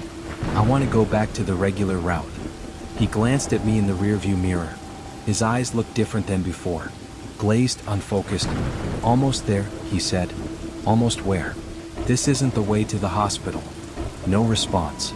He turned onto an even smaller street, barely lit. Old street lights, half of them out. No other cars. No pedestrians. Just dark buildings and empty lots. My heart was hammering now. I pulled out my phone to call 911, but Martin must have seen because he suddenly yanked the wheel hard right. I slammed into the door, phone flying out of my hand. It landed somewhere on the floor. What the hell? I shouted. Martin pulled into an alley between 2 buildings. Narrow, dark, dead end visible ahead. He stopped the car but didn't put it in park. Just sat there, engine running, hands on the wheel.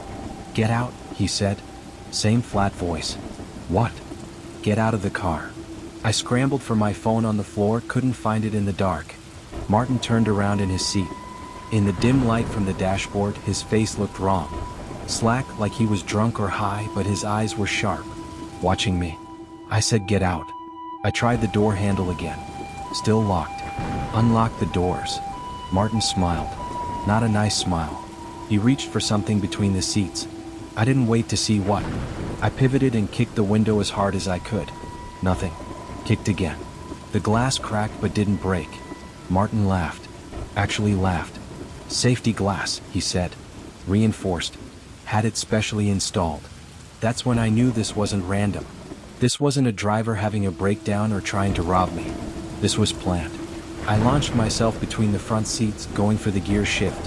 If I could put it in park, maybe unlock the doors. Martin grabbed my arm, stronger than he looked. We struggled, him trying to push me back, me clawing at anything I could reach. My hand found the radio volume knob and cranked it. Music blasted, distorted and loud. Martin flinched at the noise. I used that second to slam my elbow into his face. Felt his nose crunch. He let go, hands going to his face, blood already flowing.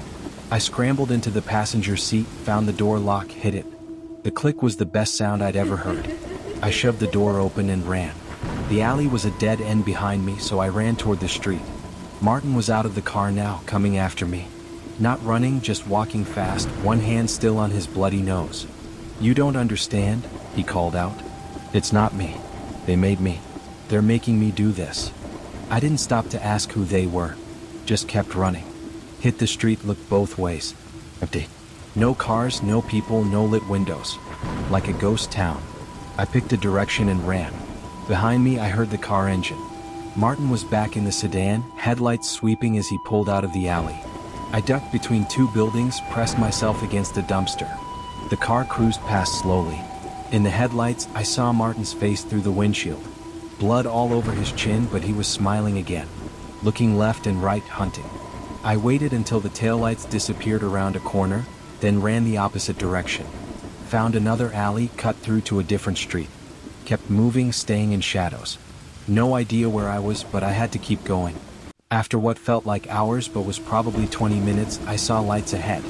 A convenience store, one of those 24-hour places. I burst through the door, probably looking crazy, hair wild, makeup smeared, breathing hard. The kid behind the counter jumped. "Whoa, you okay?" "Call 911, I gasped. "Please. Right now." He did. Cops came, took my statement. They found the car abandoned about a mile away. Blood on the steering wheel, my phone still on the floor. But no Martin. Here's the weird part. The rideshare company had no record of my ride. No driver named Martin. The car wasn't registered with them. The app on my phone showed no history of the pickup. Like it never happened. Cops checked traffic cameras from the hospital. They had footage of me getting in the silver sedan, but the plates were fake. The car itself was reported stolen from a city 3 hours away. Been missing for a week. They never found Martin. Detective on the case thought maybe the name was fake too. Ran the photo from the app through facial recognition, no matches. Like he didn't exist. But I know he was real. I can still see his face in that rearview mirror, eyes glazed but aware. Still hear him saying, "They made me do this." I don't know who they are. Don't really want to know. I bought a car the next week. Expensive, but I took out a loan. I don't use rideshare apps anymore. Don't trust them.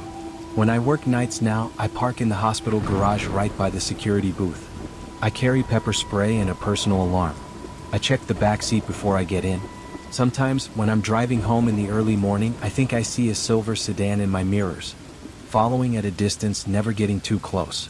By the time I look again, it's gone. Could be my imagination. Probably is. But last month, a coworker mentioned something weird. Said she'd been taking rideshares to work since her car broke down. Said one driver gave her the creeps, older guy, really intense, kept trying to convince her to let him take a shortcut. She showed me the driver's photo on her phone. Different name, different hair color. Same face. Same eyes. I told her to cancel the ride immediately. Told her to report him. She did, but the app said no such driver existed. No record of the ride request. Now I drive her to work when our shifts line up. It's out of my way, cost me gas money. But I remember running through those empty streets. Remember Martin's bloody smile in the headlights.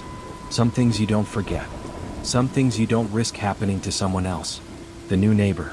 Moving to a new apartment is always stressful, but I thought I'd hit the jackpot with this place. Second floor unit in a quiet building, reasonable rent, good neighborhood. After living with roommates for 3 years, having my own space felt like paradise. I moved in on a Saturday in September.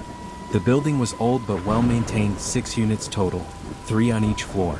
My apartment was 2B, middle unit on the second floor. To my left was 2A, where an elderly lady named Mrs. Chin lived. Super sweet, always baking stuff. To my right was 2C, which was empty when I moved in. First couple weeks were great. I settled in, learned the building's rhythms. Mrs. Chen's TV through the left wall every evening. The couple downstairs arguing about dishes. The guy above me who apparently loved to vacuum at weird hours. Normal apartment life. Then someone moved into 2C. I didn't see them move in.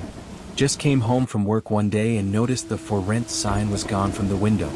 No moving truck outside, no boxes in the hallway. But that night I heard footsteps through the wall. Slow, measured steps like someone pacing. I figured I'd introduce myself over the weekend. You know, be a good neighbor, maybe bake cookies or something. But the weekend came and went and I never saw them. Never heard them in the hallway. Just those footsteps at night. Always pacing. After 2 weeks I was getting curious. I tried knocking a few times but no answer. Their mail was piling up in the lobby, all addressed to resident or current occupant. No name. The landlord, Mr. Petrov, lived off-site and was impossible to reach, so I couldn't ask him. The footsteps were getting annoying. Every night, usually starting around 10 p.m. Back and forth, slow and steady like they were measuring the room. Sometimes they'd stop for a few minutes, then start again. I tried playing music to drown it out, but I could still feel the vibrations through the wall.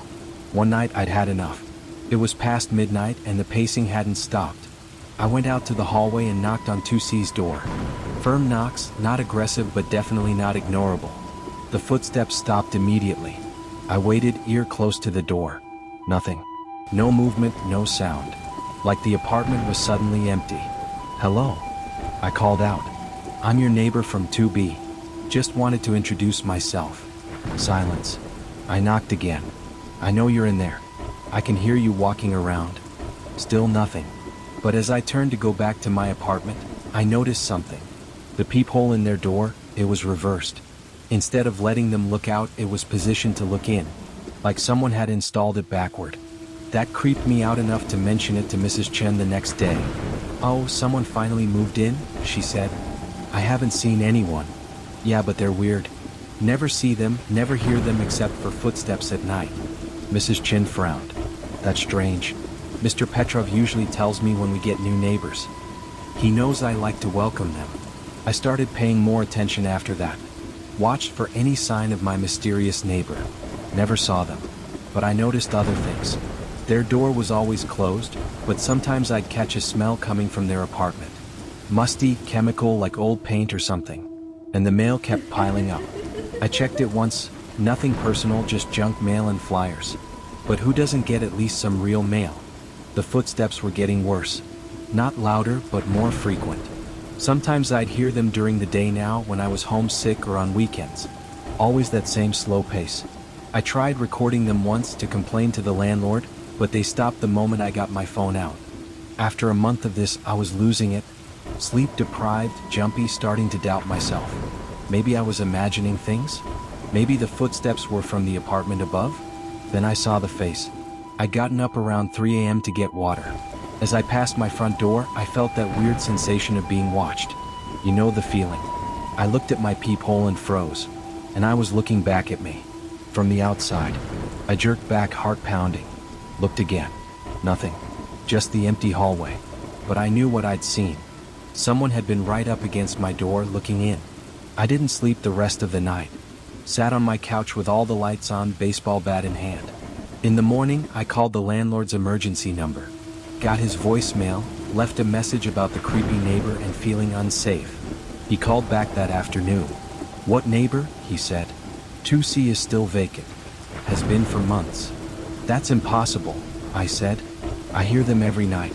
Someone's living there. Mr. Petrov sighed. I'll come by tomorrow to check. But I'm telling you the unit is empty. I haven't rented it to anyone. That night, the footsteps were different. Faster, almost agitated. And they weren't staying in one room. I could track them moving through the apartment, room to room. Sometimes they'd stop right at our shared wall, and I swear I could feel someone standing there, inches away. Around 2 a.m., I heard my doorknob rattle. Just a little, like someone was testing it. I called 911. The cops arrived in 10 minutes. I explained everything, probably sounding crazy. They knocked on 2C's door. No answer. One officer went to get the landlord's permission to enter while the other stayed with me. You sure someone's in there? He asked. Positive. I hear them every night. We waited in the hallway. Then, clear as day, footsteps from inside 2C.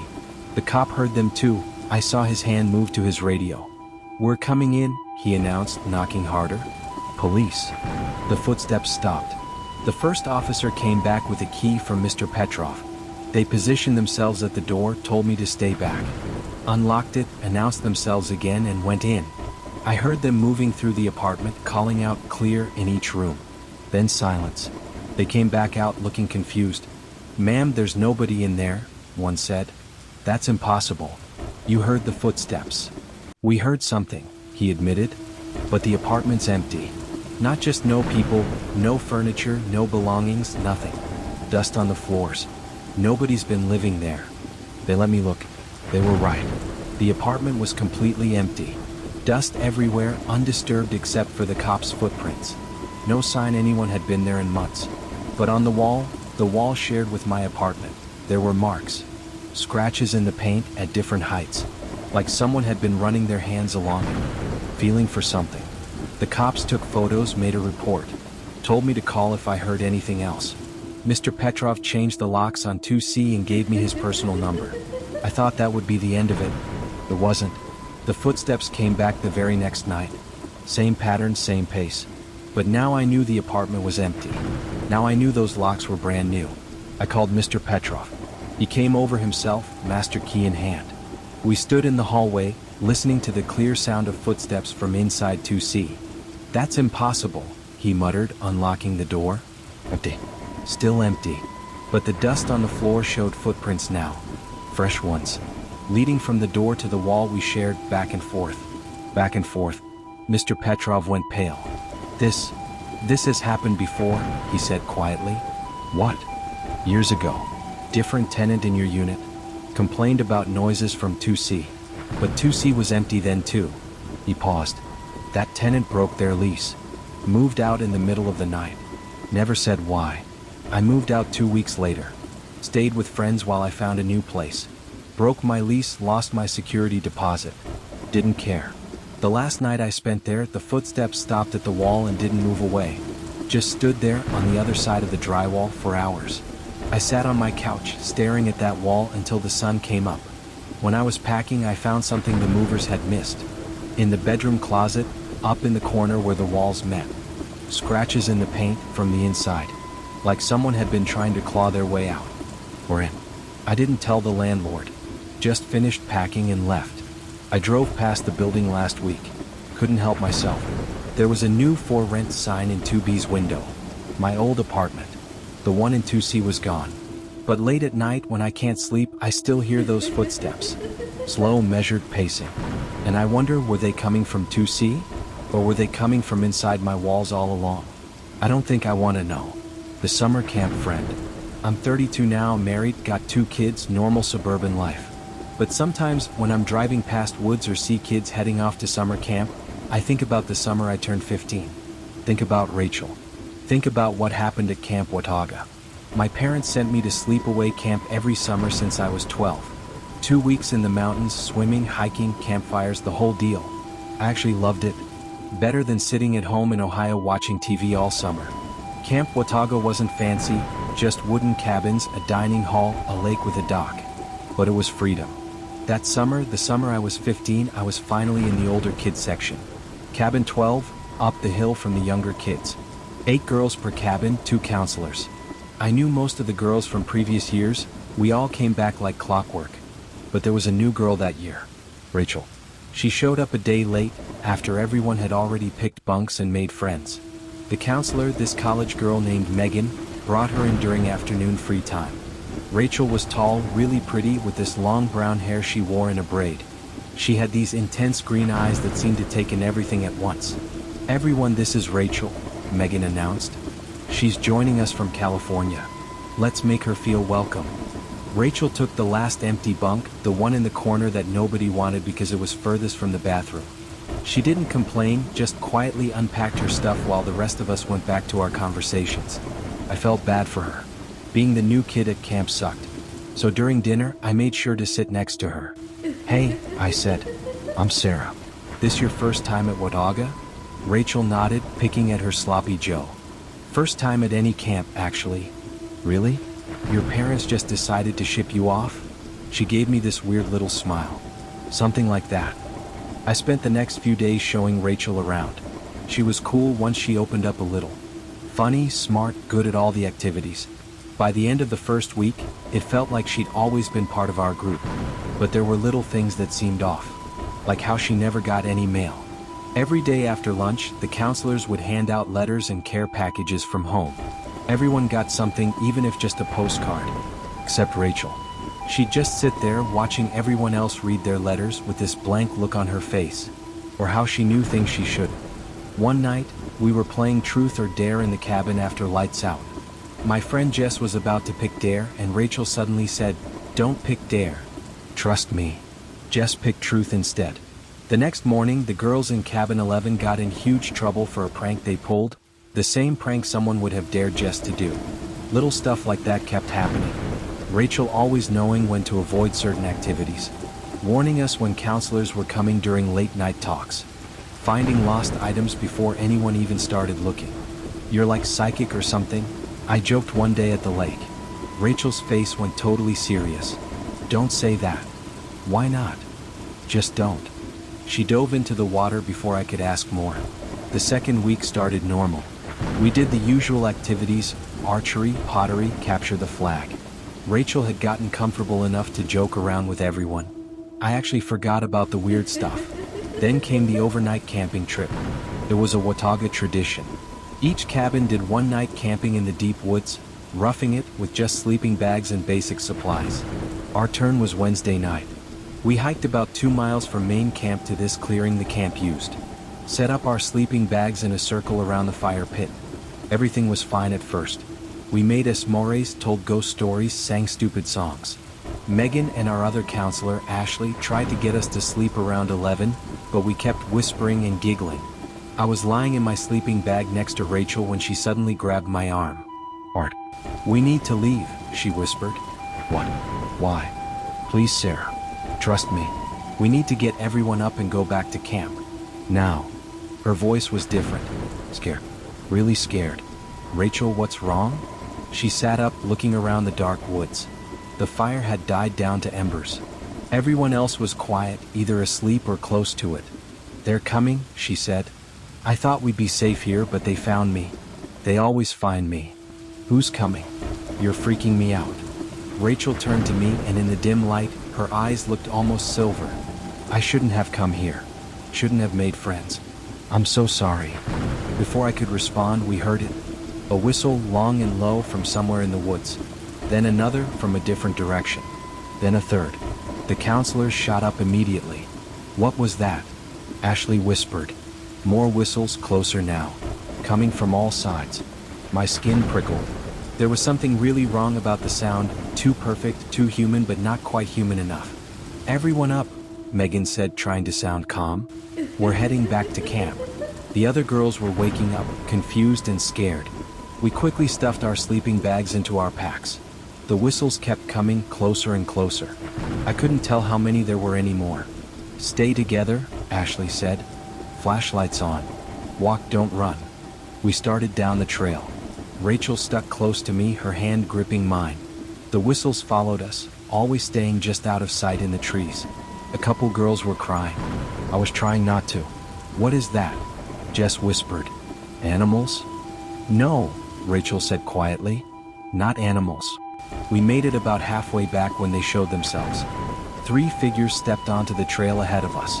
In our flashlight beams, they looked like people. But wrong. 2 tall, joints bent at weird angles, faces that seemed blurred even in direct light. Megan pushed us behind her. "Can we help you?" she called out, voice shaking. The figures didn't answer. Just tilted their heads in unison, like dogs hearing a strange sound. Then one of them smiled. "Too wide, too many teeth." "Run," Rachel said. Now. We ran. Crashed through the woods, counselors herding us, flashlights swinging wildly. Behind us, those whistles turned into something else. Like laughter, but worse. And footsteps too fast, covering too much ground. Rachel pulled me off the trail. "This way," she hissed. "Trust me." I don't know why I followed her. Terror maybe. Or maybe because out of everyone she seemed to know what was happening. We ran through the trees, branches tearing at our clothes. Behind us, screams. The other girls, the counselors. But also those things making sounds that hurt to hear. Rachel led me to a creek, pulled me down behind a fallen log. "Don't move," she whispered. "Don't breathe. Don't think too loud." That last part didn't make sense, but I was too scared to argue. We huddled there, freezing creek water soaking our shoes as things crashed through the woods around us. Once, something passed right by our hiding spot. I saw its feet bare, gray, too many toes. It stopped, sniffed the air, then kept going. We stayed there until dawn. No more sounds, no more whistles. When the sun finally came up, Rachel finally let us move. "They don't like daylight," she said. "What were those things?" She looked at me with the saddest expression. "The reason I can't stay anywhere too long." We made it back to camp by morning. Police everywhere, search parties, helicopters. They found our group, the other girls and counselors, huddled in a ranger station 5 miles away. Everyone was okay, just terrified. They all told the same story: strange people in the woods chasing them, then suddenly vanishing when they reached the station. The police blamed it on vagrants, maybe people on drugs. The camp shut down for the rest of the summer, sent everyone home. Our parents came to get us that afternoon. But before my mom arrived, Rachel found me. "I'm sorry," she said. "They've been following me for years. Ever since I was little. I thought summer camp would be safe, too many people. I was wrong." "Following you? Why?" She shrugged. "My mom said I was born different. Special. They want that specialness. Want to take it." She kept us moving town to town. Then she died and I went into foster care and... She trailed off. "What are you going to do?" "What I always do. Disappear. Start over somewhere else." She hugged me quick and fierce. "Thank you for being my friend. Even for just 2 weeks." She left before I could say anything else. Just walked off toward the parking lot. I never saw which car she got into. Never saw her again. The camp reopened the next summer. My parents asked if I wanted to go back. I said no. Made up some excuse about being too old for camp. They bought it. I looked for Rachel online when social media became a thing. Searched her name, looked through foster care advocacy sites. Nothing. Like she never existed. But sometimes, on really quiet nights, I hear whistling outside my window. Long and low and perfect. I close my eyes, pull the covers up, and think those words she taught me: don't move, don't breathe, don't think too loud. So far it's worked. So far they haven't found me. But I know they're still out there. Still looking. Not for me, I was just in the way. They're looking for Rachel. And sometimes, in my worst nightmares, I wonder what happens if they finally catch her. I hope I never find out. The friend from the coffee shop. I met this guy named Devin at my regular coffee shop last fall. I'd been going to the same Starbucks for like 3 years, always ordered the same thing, Venti cold brew with extra ice. You know how it is when you go somewhere enough, you start recognizing the other regulars even if you never talk to them. Devin was one of those regulars I'd never really noticed before. But one morning, the place was packed and the only empty seat was at his table. He was working on a laptop, looked about my age, maybe early 30s. Clean-cut, button-down shirt, looked like he worked in an office somewhere nearby. "Mind if I sit?" I asked. He looked up and smiled. "Go for it." We didn't talk at first. I scrolled through my phone while waiting for my order. But then his phone rang and I couldn't help but overhear his conversation. He was talking about some coding project, debugging issues, stuff I actually knew about since I work in tech too. After he hung up, I said, "Python debugging?" His eyes lit up. "Yeah, actually. You code." "Back-end developer," I said. 5 years now. We started talking shop. Turned out Devin worked for a startup downtown doing full-stack development. We complained about clients, shared horror stories about legacy code. Easy conversation, the kind you have when you meet someone who gets your work frustrations. After that, we started sitting together whenever we were both there. Became one of those coffee shop friendships, chatting for 20 minutes before work, maybe grabbing lunch sometimes. Devin was easy to talk to. Funny, smart, always had good stories about his weird coworkers. About a month in, Devin mentioned he was new to the city. Moved here from Portland in July, he said. Still don't really know anyone outside of work. That's rough, I said. Making friends as an adult sucks. Tell me about it. Thank God for coffee shop conversations, right? We exchanged numbers after that. Started hanging out outside the coffee shop. Caught a few movies, hit up some bars, normal friend stuff. Devin was good company. Never pushy, never weird, just a solid dude who needed a friend in a new city. The thing that struck me as a little odd was that Devin never wanted to hang out at his place. Always suggested meeting somewhere public or coming to my apartment. When I asked about it, he said his place was a mess from the move. Still had boxes everywhere. Made sense, I guess. We'd been friends for maybe 3 months when Devin invited me to go on a weekend trip. His company had given him a bonus, and he wanted to check out this cabin resort about 4 hours north. Said he'd found it online, looked perfect for a relaxing weekend away from the city. I know it's kind of random, he said, but I hate traveling alone. And honestly, you're the only real friend I've made here. I was hesitant at first. Weekend trip with someone I'd only known a few months felt fast. But Devin showed me the resort website, looked legit, had great reviews. Plus, I could use a break from city life. I told him I'd think about it. No pressure, Devin said. But it's already paid for, so you'd basically be getting a free vacation. That sold me. Free weekend at a nice cabin? Why not? We left on a Friday afternoon.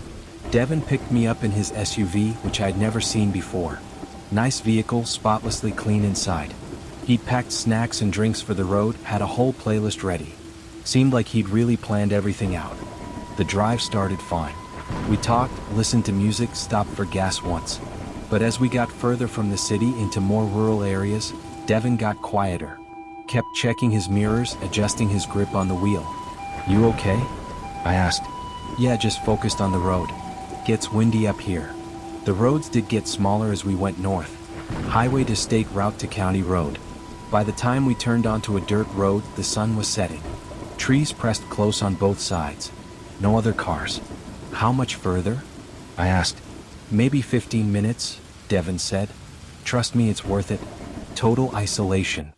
My phone lost signal about 5 minutes later. I mentioned it to Devin and he nodded.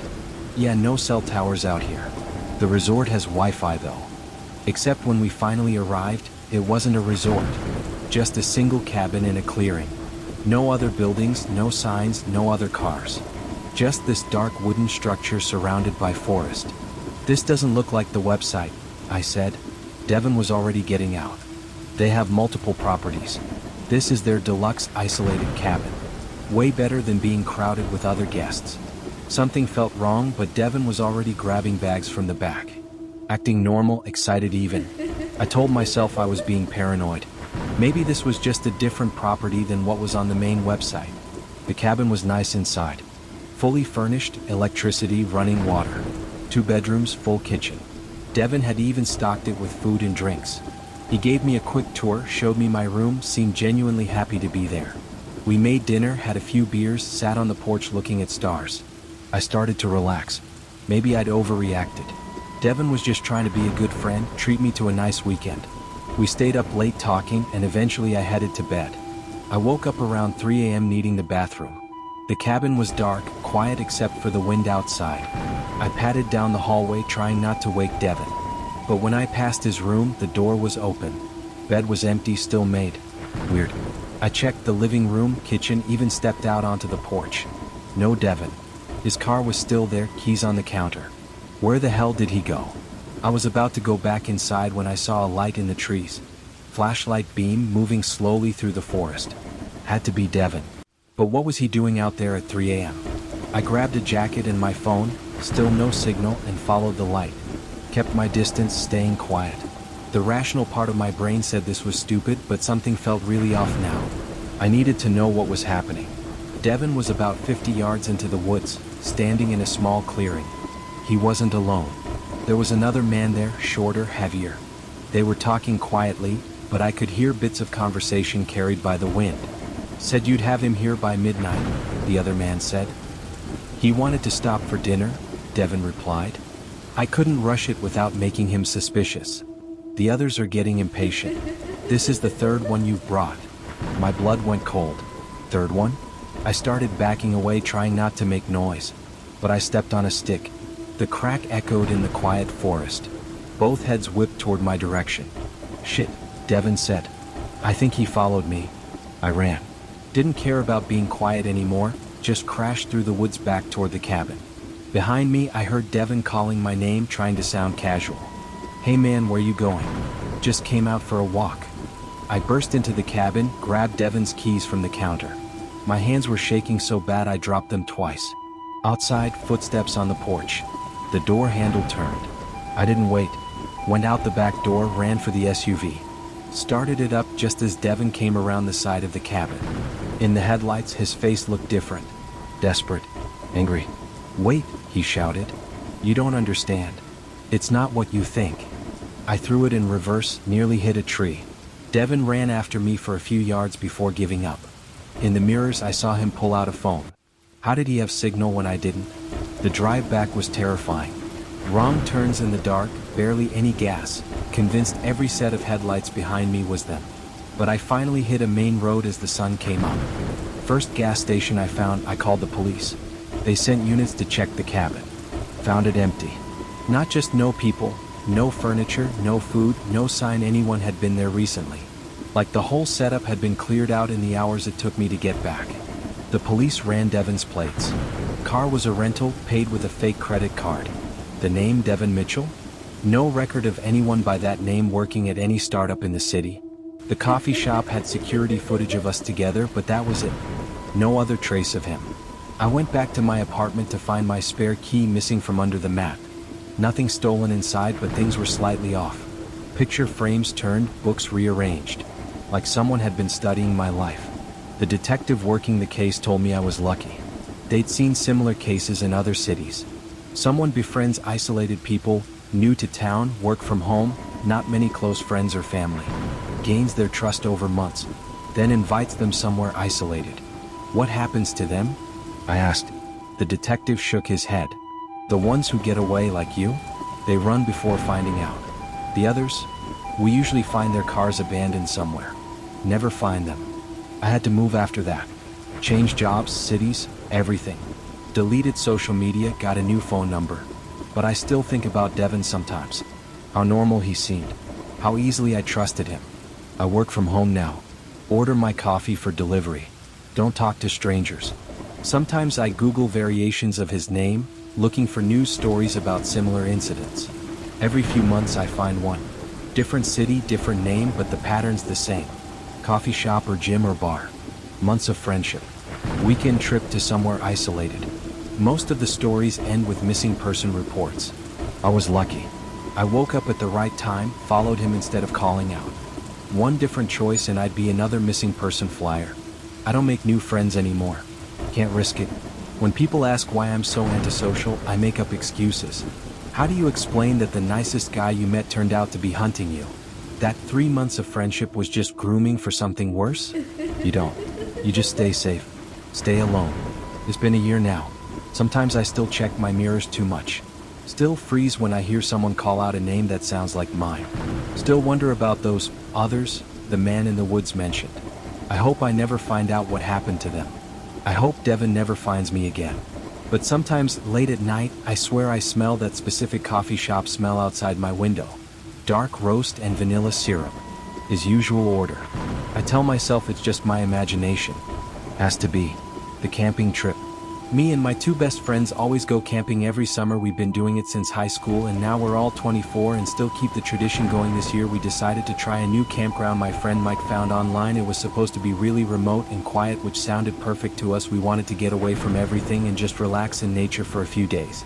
We drove up on a Friday afternoon in Mike's truck. It took us about 4 hours to get there, and the last hour was on these really narrow dirt roads that made me kind of nervous, but Mike kept saying it would be worth it. When we got there, the campground was basically empty, which we thought was awesome. Just us and maybe 2 other groups of people spread out pretty far from each other. We set up our tent near this small lake and started getting everything ready for the night. We had brought a ton of food and beer and were planning to just hang out by the fire and catch up on life stuff. The first night was great. We cooked hot dogs, told stupid jokes from high school, and drank way too many beers. Around midnight, we all crashed in the tent. I woke up around 3 a.m. because I had to pee really bad from all the beer. I grabbed my flashlight and quietly unzipped the tent, trying not to wake up Mike and our other friend Jake. I walked about 50 feet away from the tent to take care of business, and that's when I noticed something weird. There was another tent set up maybe 100 feet from ours that definitely wasn't there when we went to sleep. At first I figured maybe someone came in late and set up camp, no big deal, but something about it felt off. The tent was completely dark, no lantern or anything, and it was set up in a really weird spot, kind of hidden behind some trees, not in any of the actual campsites. I stood there for a minute just looking at it, and then I saw movement inside, like someone was awake and moving around. I quickly finished up and walked back to our tent. As I was walking, I kept looking back at the other tent, and I swear I saw someone peeking out of it watching me. I got back in our tent and tried to go back to sleep, but I couldn't stop thinking about it. In the morning I told Mike and Jake about the tent, and we all walked over to check it out, but it was gone, no trace of it at all, not even marks on the ground where the stakes would have been. We tried to laugh it off and spent the day hiking and swimming in the lake, but I kept feeling like someone was watching us. Every time I turned around quickly I expected to see someone, but there was never anyone there. That night we made dinner and sat around the fire again, but the mood was different. We were all kind of on edge, even though no one wanted to admit it. Around 10 p.m. we heard footsteps in the woods. They were slow and deliberate, like someone was trying to be quiet but not doing a very good job. We all stopped talking and listened. The footsteps circled our campsite, staying just out of the light from our fire. Mike grabbed his flashlight and shined it into the woods, but we couldn't see anything. The footsteps stopped as soon as the light hit that area. We decided to call it a night and all got in the tent. None of us could sleep. We just laid there listening to every little sound outside. Around 2 a.m. the footsteps came back. This time they were right outside our tent. We could hear breathing, heavy breathing, like someone had been running. Jake whispered that we should get out of there and drive home right now, but Mike said we were being paranoid and to just ignore it. Then someone started unzipping our tent from the outside. We all froze in complete terror. The zipper was moving so slowly, like whoever was doing it was trying to be quiet. Mike grabbed the camping hatchet we brought for firewood, and Jake grabbed his knife. I grabbed the only thing near me, which was the flashlight. The zipper kept going until there was about a foot-long opening. Mike suddenly yelled as loud as he could and jumped toward the opening, swinging the hatchet. We heard someone grunt and fall backward, and then footsteps running away fast. We quickly packed up everything we could grab and ran to the truck. We threw everything in the back, and Mike started driving as fast as he could on those narrow dirt roads. We didn't stop until we got to a gas station an hour away. We called the police and told them what happened. They said they would send someone to check it out, but that it was probably just another camper playing a prank. We never found out who it was or what they wanted, but we haven't gone camping since then. Every time I think about that breathing outside our tent and that zipper slowly opening, I get sick to my stomach. We could have been killed that night, and we don't even know why. The public pool. I got a summer job as a lifeguard at the public pool in my town when I was 19. It seemed like the perfect job. Sit in the sun all day, watch people swim, and get paid for it. The pool was pretty big, with a shallow end for kids and a deep end with a diving board. I usually worked the afternoon shift from 2 to 10 p.m. when the pool closed. Most days were pretty boring, just blowing my whistle at kids for running or diving in the shallow, and the other lifeguards were cool, and we would rotate positions every hour so no one got too bored or tired. Everything was normal for the first few weeks of summer. Then this one guy started coming to the pool every day. He looked like he was in his 40s and always came alone. He would swim laps for about an hour, then just float in the deep end staring at the lifeguard chair. At first I didn't think much of it. Lots of people came to swim laps for exercise, but after a few days I noticed he was always there during my shift and always in whatever section I was watching. I mentioned it to the other lifeguards and they said they hadn't really noticed him, but they would keep an eye out. My manager said I was probably overthinking it and that lots of regular swimmers had favorite times to come, but something about this guy made me really uncomfortable. The way he would just float there staring at me for like 20 minutes at a time. One day he tried to talk to me when I was on break. He came up and asked how long I had been a lifeguard, and if I liked it. I gave short answers and tried to walk away, but he kept following me, asking more questions about where I went to school and if I lived nearby. I finally told him I had to get back to work and practically ran away from him. After that he got weirder. He started staying until closing time and would wait in the parking lot by his car. I had to walk past him to get to my car, and he would always try to start a conversation. I started asking the other lifeguards to walk me to my car, but they couldn't always do it. One night I was the last one to leave and had to walk to my car alone.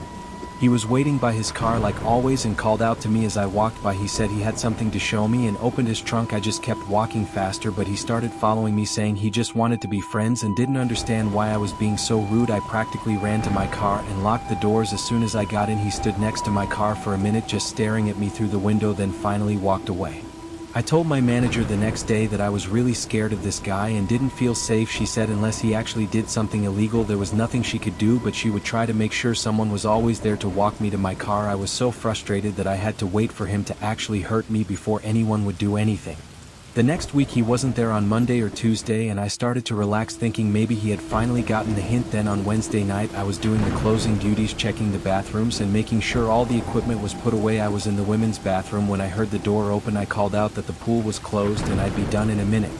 No one answered, but I could hear footsteps. I looked under the stall door and saw men's shoes. I stayed completely still, hoping whoever it was would leave, but the footsteps came closer to my stall. I was terrified and didn't know what to do. Then I heard his voice, the same guy, saying he knew I was in there and just wanted to talk.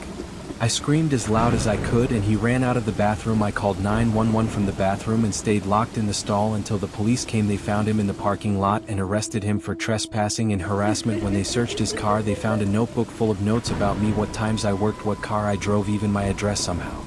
I quit the next day. I couldn't go back to that pool knowing he had been watching me that closely all summer. The police said he had a history of stalking women and was already on probation for a similar incident. I still don't like swimming in public pools, and I always check to make sure no one is following me to my car.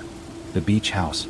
My family has this beach house that we rent out most of the summer to make extra money, but we always keep the last 2 weeks of August for ourselves to use. It's right on the beach in this quiet little town, and I've been going there since I was a kid. This year I had just turned 21 and convinced my parents to let me go by myself for a week before they came down. I was so excited to have the place to myself. I planned to just relax on the beach, read books, and enjoy the peace and quiet. The house is pretty small, just 2 bedrooms, a living room and kitchen, but it's right on the sand, which makes it special. The first few days were perfect. I woke up early, walked on the beach, made myself nice meals, and read like 3 books. On the 4th night I was sitting on the deck watching the sunset when I noticed someone walking on the beach in front of the house. This wasn't unusual. Lots of people walked on the beach, but this person stopped right in front of my deck and just stood there looking at the house. I waved, being polite, but they didn't wave back. They just kept standing there.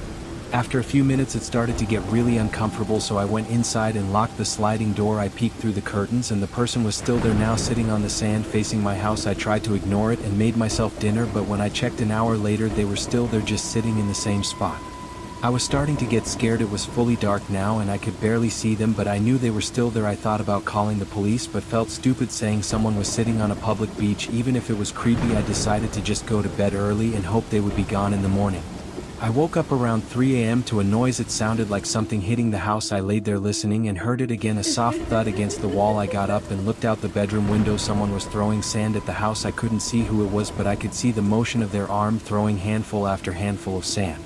I grabbed my phone and called 911. I told them someone was outside my house throwing things and I was alone and scared. They said they would send someone, but it might take 20 minutes because they had to come from the next town over. I sat on my bed terrified, listening to the sand hitting the house. Then it stopped.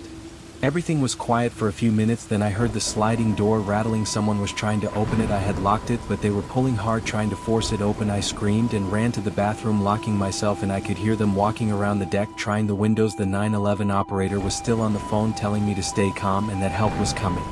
Then I heard glass breaking. They had broken one of the windows. I could hear them climbing inside the house. I was crying and trying to be quiet in the bathroom. They were walking around the house opening doors looking for me. They tried the bathroom door and I held my breath. The handle turned but the lock held. They started kicking the door and I screamed again. The operator said the police were 5 minutes away, but I didn't think the door would last that long. The wood was starting to crack with each kick. I looked around for anything to defend myself with, but there was nothing, just towels and toilet paper. Suddenly the kicking stopped. I heard footsteps running and then nothing. The operator was asking if I was okay, but I was too scared to speak. A few minutes later I heard voices outside and saw police lights flashing through the bathroom window. I finally opened the door and ran outside.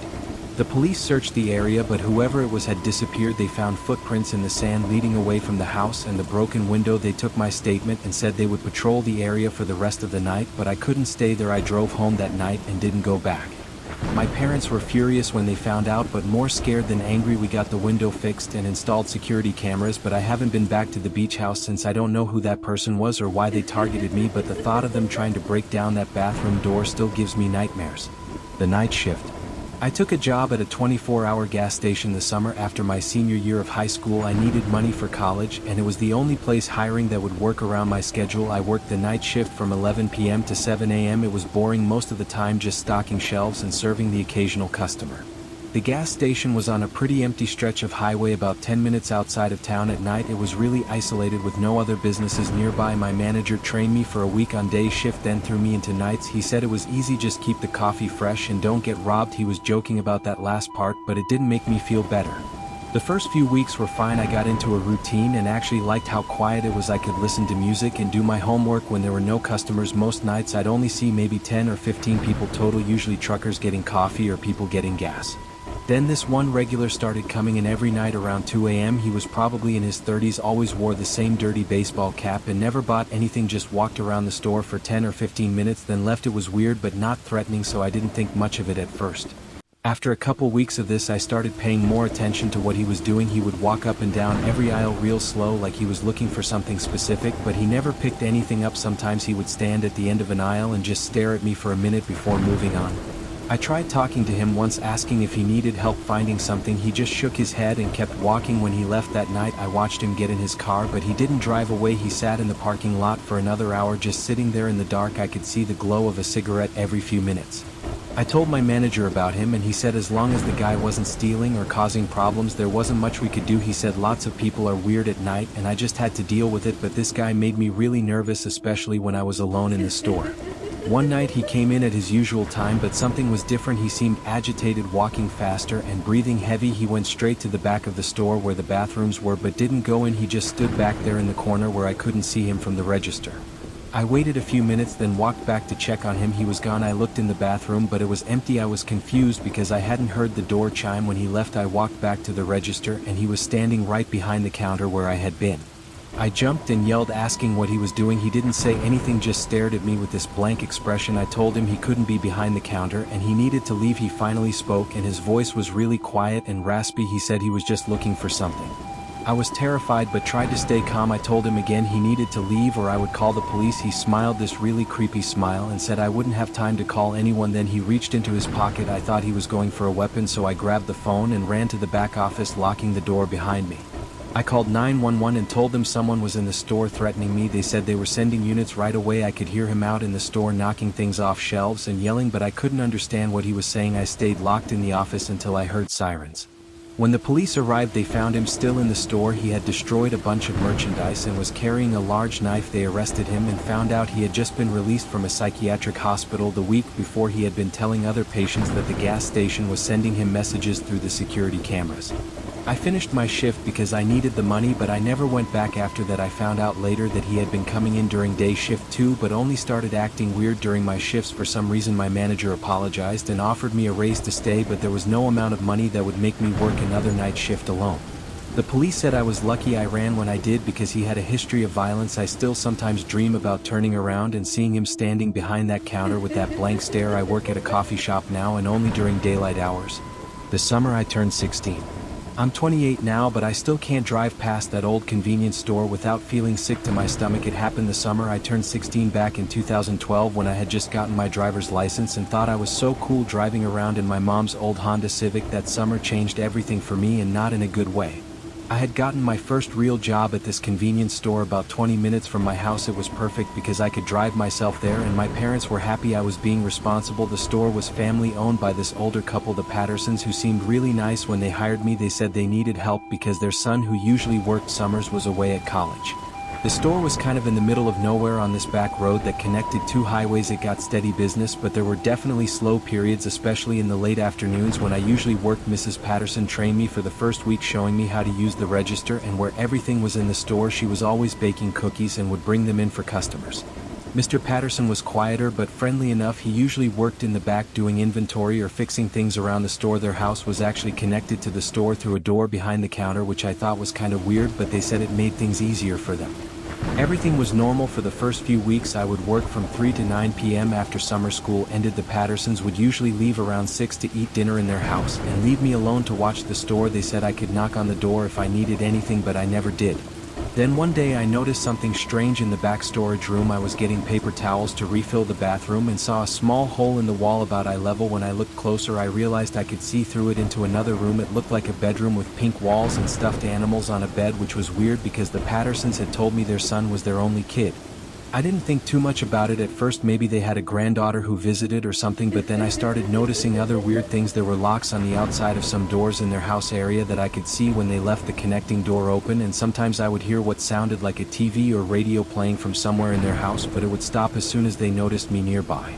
One afternoon, Mrs. Patterson asked me to help her carry some boxes from their basement storage. I followed her through the connecting door and down these narrow stairs. The basement was bigger than I expected, with several rooms. She led me to a storage room full of inventory, but as we passed one of the other rooms, I heard something that made me freeze. It sounded like someone crying really soft, like they were trying to be quiet. Mrs. Patterson must have heard it too, because she quickly started talking really loud about how they needed to organize the storage better, practically pushing me toward the boxes. We grabbed them and went back upstairs, but I couldn't stop thinking about what I heard. I tried to convince myself I was imagining things, but the next day when I was alone in the store, I heard it again. The crying was coming from somewhere below the store. It would start and stop, and sometimes it sounded like more than one person. I was really freaked out, but didn't know what to do. The Pattersons had been nothing but nice to me, and I didn't want to accuse them of something crazy. A few days later, Mr. Patterson asked me to work a double shift because they had to go out of town for the night. They said they would pay me extra and leave me pizza money. I agreed because I needed the money for a car I was saving up for. They left around 5 p.m. and said they would be back the next morning. Around 8 p.m. when it was starting to get dark, I heard the crying again. This time it was louder and more desperate. I looked at the connecting door to their house and noticed they had left it unlocked, which they never did. I stood there for like 10 minutes trying to decide what to do. Part of me wanted to just ignore it, but what if someone needed help? I finally worked up the courage to go through the door. I called out asking if anyone needed help, and the crying stopped. I walked down the hallway past their kitchen and living room. Everything looked normal, but there were so many locks on doors. Then I heard a voice. It was muffled, but I could tell it was young, maybe a kid. I followed the sound to a door with 3 deadbolts on the outside. My hands were shaking as I undid the locks and opened the door. Inside was a small room with 2 beds and a tiny bathroom in the corner. Sitting on one of the beds was a girl who looked about my age, maybe younger. She was skinny and pale with long dark hair that looked like it hadn't been washed in forever. She stared at me with huge eyes and started crying harder. There was another girl on the other bed who looked even younger, maybe 13 or 14. I asked if they were okay and who they were. The older girl said her name was Ashley and the younger one was her sister Megan. She said the Pattersons had taken them and had been keeping them there. I felt like I was going to throw up. I told them we needed to get out of there right now, but Ashley said we couldn't leave without the others. My mind was racing as she led me to another locked door. Inside were 2 more girls, both teenagers. They were all in dirty clothes and looked terrified. I told them we were leaving right now and to follow me. We ran through the store and I grabbed my keys with shaking hands. I shoved them all into my Civic, which was definitely not meant for 5 people, and started driving. I didn't even know where to go at first, but then headed toward the police station in town. The girls were crying and talking all at once, telling me how long they had been there. Ashley said it had been almost 2 years for her. I burst into the police station practically screaming that I had found kidnapped girls in the Patterson store. The officers didn't believe me at first until they saw the girls, then everything went crazy. There were detectives and social workers, and my parents showed up looking terrified. The girls were taken to the hospital and I had to tell the story over and over. The Pattersons were arrested at a motel 2 states away. The next day the police found out they had been taking runaway and homeless girls for years, telling them they would help them but then locking them up. They would use the girls to clean and cook and God knows what else. The convenience store had been the perfect cover because no one suspected this nice old couple. I had to testify at the trial, which was the hardest thing I've ever done, seeing the Pattersons in court looking like harmless grandparents while knowing what they had done. The girls all testified too, and they were so brave. All 4 of them are safe now, and I still get Christmas cards from Ashley and Megan. I never went back to the store. Obviously it closed down and eventually got torn down, but sometimes I drive by where it used to be and think about how I almost didn't open that door. I almost just ignored the crying and went back to the register. The thought of those girls still being trapped there, if I had been too scared to look, makes me sick. My parents wanted me to go to therapy after everything, and I did for a while. It helped, but I still have nightmares sometimes about finding more locked doors with more girls behind them. I'm a teacher now, and I always watch for signs that kids might need help because you never really know what's happening in someone's life. People sometimes ask me if I regret taking that job and going through all that trauma, but I don't, because I helped save those girls, and that's worth all the nightmares in the world. I just wish I had realized something was wrong sooner, maybe if I had paid more attention to the signs, but I was just a stupid 16-year-old kid who thought bad things didn't happen in real life. The older girl, Ashley, is doing really well now. She went to college and became a social worker helping other trafficking victims. She says I saved her life, but I think she saved mine too, because she taught me that you have to be brave and do the right thing even when you're terrified. That summer taught me that monsters are real, but they don't look like monsters, they look like nice old people who bake cookies. The babysitting job.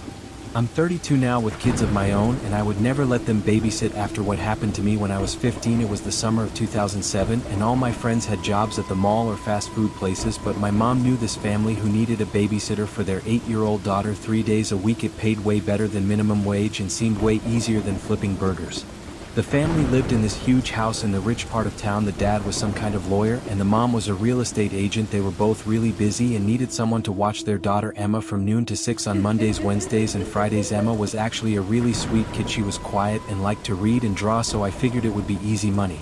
The first few weeks were totally normal. I would make Emma lunch, let her watch a movie or play in her room, and then her mom would come home and pay me in cash. The house was so big that Emma and I usually just stayed in the family room and kitchen area. There was a whole upstairs I had never even been to, and a basement that Emma said was just storage and her dad's office.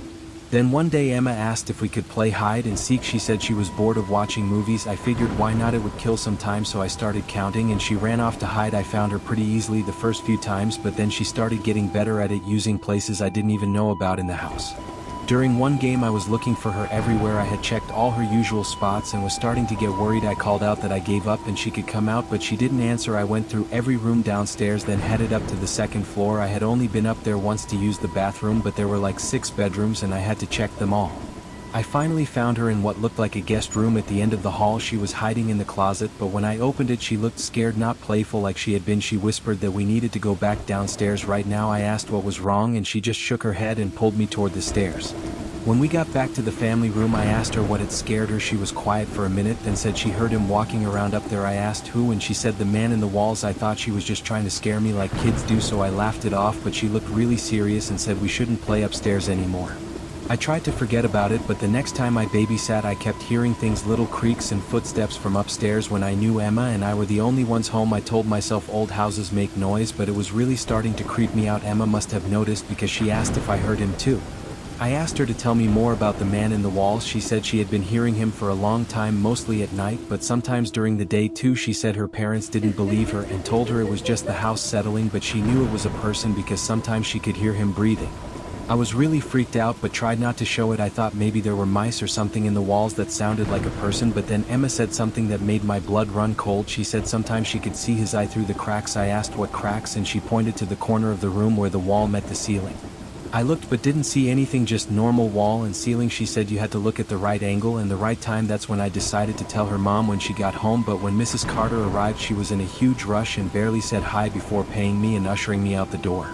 The next time I came to babysit, Mr. Carter was working from home in the basement. He said hi when I arrived, then disappeared downstairs. I made Emma lunch and we were watching a movie when we heard footsteps upstairs, really clear footsteps walking back and forth. Emma grabbed my hand and whispered, "See, I told you."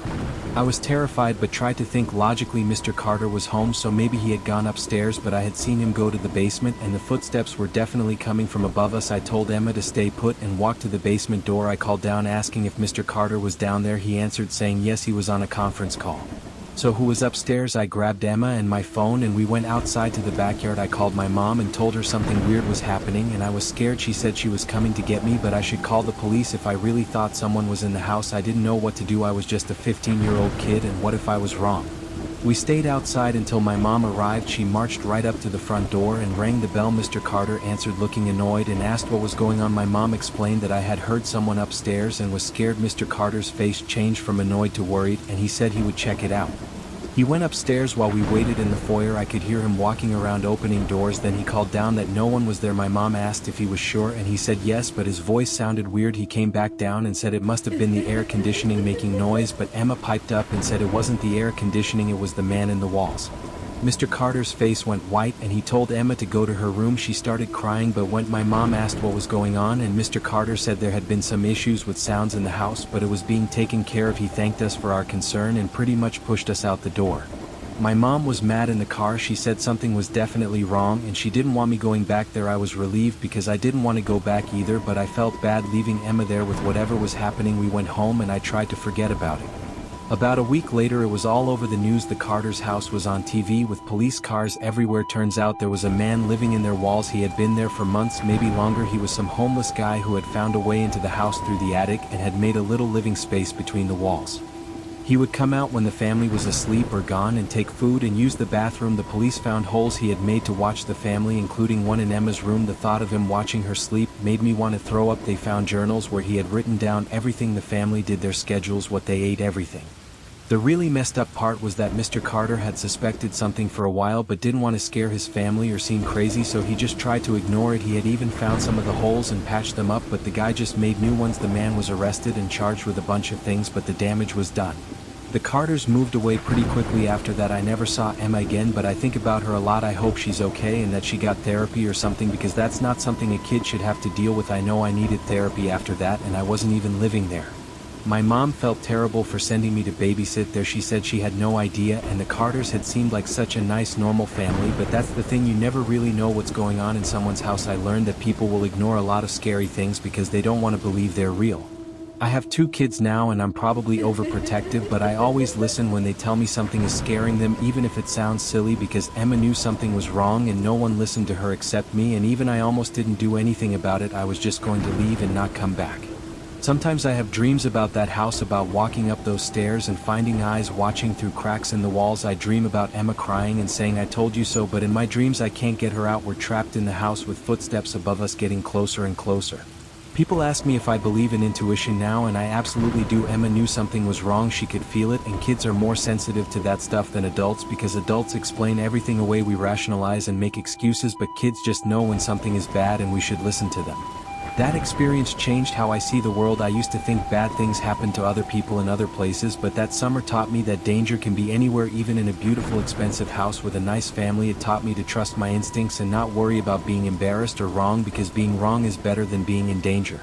I still babysit my sister's kids sometimes, but only at my house or my parents' house. I won't babysit in other people's homes, and I know that's probably irrational, but I don't care. Every time I hear a strange noise in my own house, I think about that man living in the walls watching and waiting, and I check every corner, every closet, every space, because you just never know.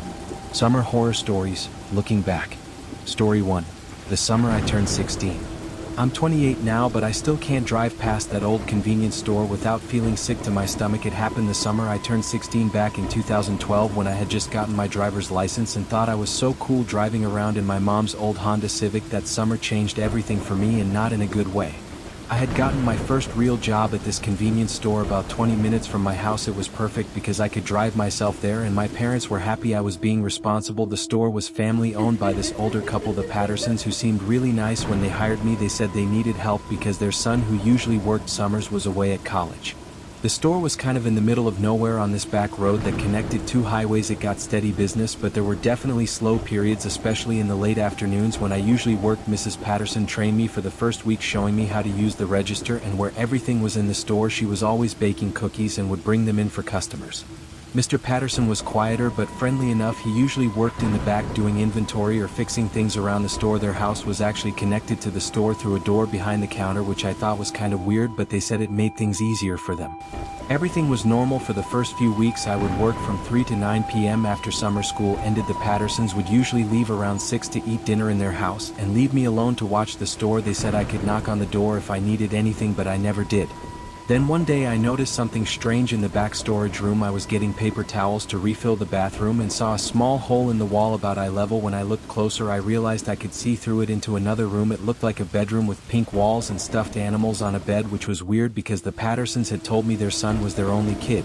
I didn't think too much about it at first. Maybe they had a granddaughter who visited or something, but then I started noticing other weird things. There were locks on the outside of some doors in their house area that I could see when they left the connecting door open, and sometimes I would hear what sounded like a TV or radio playing from somewhere in their house, but it would stop as soon as they noticed me nearby. One afternoon, Mrs. Patterson asked me to help her carry some boxes from their basement storage. I followed her through the connecting door and down these narrow stairs. The basement was bigger than I expected, with several rooms. She led me to a storage room full of inventory, but as we passed one of the other rooms, I heard something that made me freeze.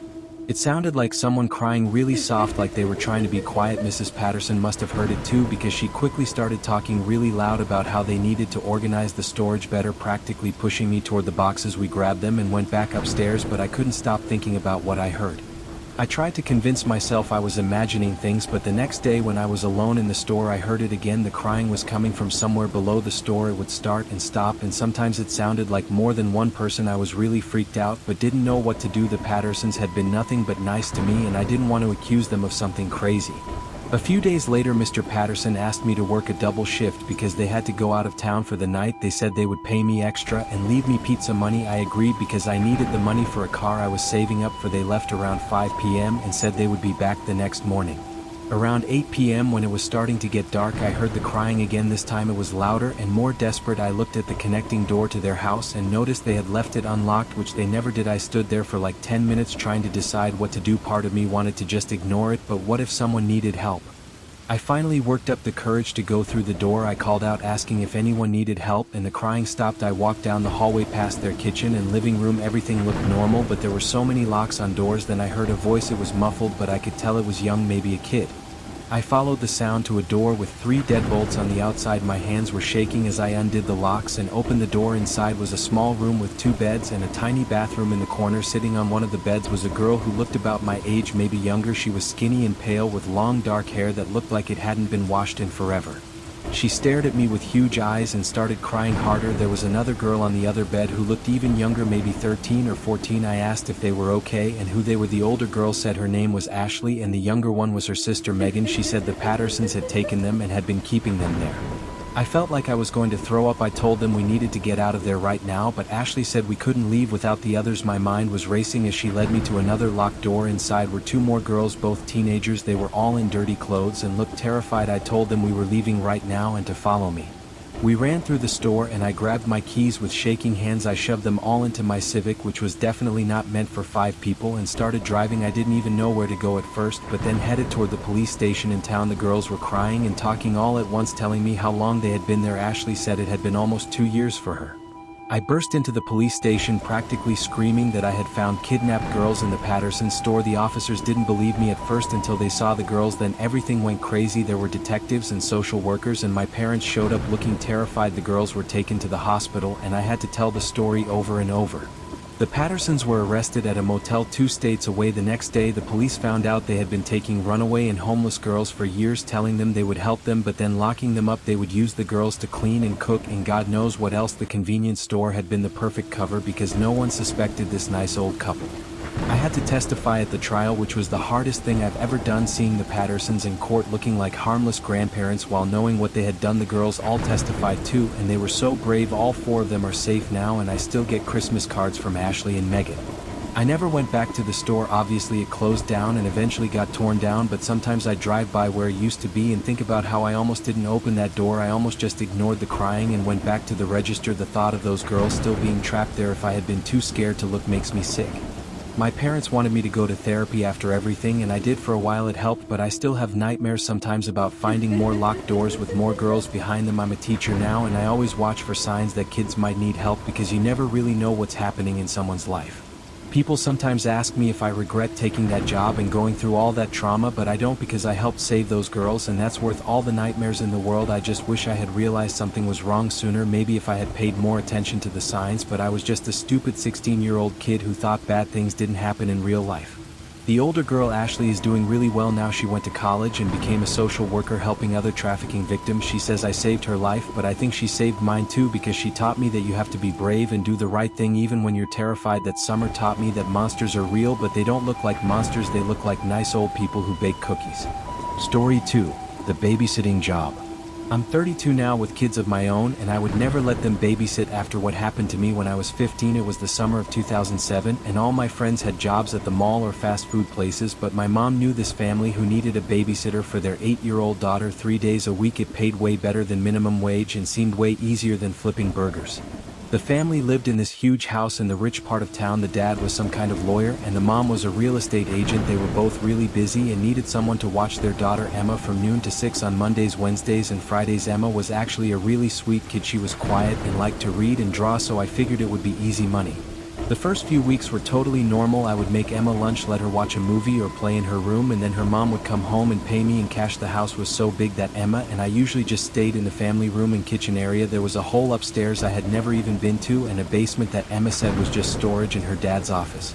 Then one day Emma asked if we could play hide and seek. She said she was bored of watching movies. I figured why not, it would kill some time, so I started counting and she ran off to hide. I found her pretty easily the first few times, but then she started getting better at it, using places I didn't even know about in the house. During one game I was looking for her everywhere. I had checked all her usual spots and was starting to get worried. I called out that I gave up and she could come out, but she didn't answer. I went through every room downstairs, then headed up to the second floor. I had only been up there once to use the bathroom, but there were like 6 bedrooms and I had to check them all. I finally found her in what looked like a guest room at the end of the hall. She was hiding in the closet, but when I opened it she looked scared, not playful like she had been. She whispered that we needed to go back downstairs right now. I asked what was wrong and she just shook her head and pulled me toward the stairs. When we got back to the family room, I asked her what had scared her. She was quiet for a minute, then said she heard him walking around up there. I asked who, and she said the man in the walls. I thought she was just trying to scare me like kids do, so I laughed it off, but she looked really serious and said we shouldn't play upstairs anymore. I tried to forget about it, but the next time I babysat I kept hearing things, little creaks and footsteps from upstairs. When I knew Emma and I were the only ones home, I told myself old houses make noise, but it was really starting to creep me out. Emma must have noticed because she asked if I heard him too. I asked her to tell me more about the man in the walls. She said she had been hearing him for a long time, mostly at night, but sometimes during the day too. She said her parents didn't believe her and told her it was just the house settling, but she knew it was a person because sometimes she could hear him breathing. I was really freaked out but tried not to show it. I thought maybe there were mice or something in the walls that sounded like a person, but then Emma said something that made my blood run cold. She said sometimes she could see his eye through the cracks. I asked what cracks, and she pointed to the corner of the room where the wall met the ceiling. I looked but didn't see anything, just normal wall and ceiling. She said you had to look at the right angle and the right time. That's when I decided to tell her mom when she got home, but when Mrs. Carter arrived she was in a huge rush and barely said hi before paying me and ushering me out the door. The next time I came to babysit, Mr. Carter was working from home in the basement. He said hi when I arrived, then disappeared downstairs. I made Emma lunch and we were watching a movie when we heard footsteps upstairs, really clear footsteps walking back and forth. Emma grabbed my hand and whispered, "See, I told you." I was terrified but tried to think logically. Mr. Carter was home, so maybe he had gone upstairs, but I had seen him go to the basement and the footsteps were definitely coming from above us. I told Emma to stay put and walk to the basement door. I called down asking if Mr. Carter was down there. He answered saying yes, he was on a conference call. So who was upstairs? I grabbed Emma and my phone and we went outside to the backyard. I called my mom and told her something weird was happening and I was scared. She said she was coming to get me, but I should call the police if I really thought someone was in the house. I didn't know what to do. I was just a 15-year-old kid, and what if I was wrong? We stayed outside until my mom arrived. She marched right up to the front door and rang the bell. Mr. Carter answered looking annoyed and asked what was going on. My mom explained that I had heard someone upstairs and was scared. Mr. Carter's face changed from annoyed to worried and he said he would check it out. He went upstairs. While we waited in the foyer I could hear him walking around opening doors. Then he called down that no one was there. My mom asked if he was sure and he said yes, but his voice sounded weird. He came back down and said it must have been the air conditioning making noise, but Emma piped up and said it wasn't the air conditioning, it was the man in the walls. Mr. Carter's face went white and he told Emma to go to her room. She started crying, but when my mom asked what was going on, and Mr. Carter said there had been some issues with sounds in the house, but it was being taken care of. He thanked us for our concern and pretty much pushed us out the door. My mom was mad in the car. She said something was definitely wrong and she didn't want me going back there. I was relieved because I didn't want to go back either, but I felt bad leaving Emma there with whatever was happening. We went home and I tried to forget about it. About a week later it was all over the news. The Carter's house was on TV with police cars everywhere. Turns out there was a man living in their walls. He had been there for months, maybe longer. He was some homeless guy who had found a way into the house through the attic and had made a little living space between the walls. He would come out when the family was asleep or gone and take food and use the bathroom. The police found holes he had made to watch the family, including one in Emma's room. The thought of him watching her sleep made me want to throw up. They found journals where he had written down everything the family did, their schedules, what they ate, everything.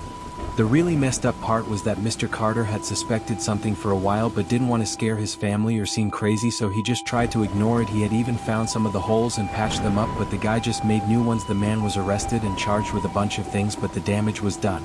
The Carters moved away pretty quickly after that. I never saw Emma again, but I think about her a lot. I hope she's okay and that she got therapy or something, because that's not something a kid should have to deal with. I know I needed therapy after that, and I wasn't even living there.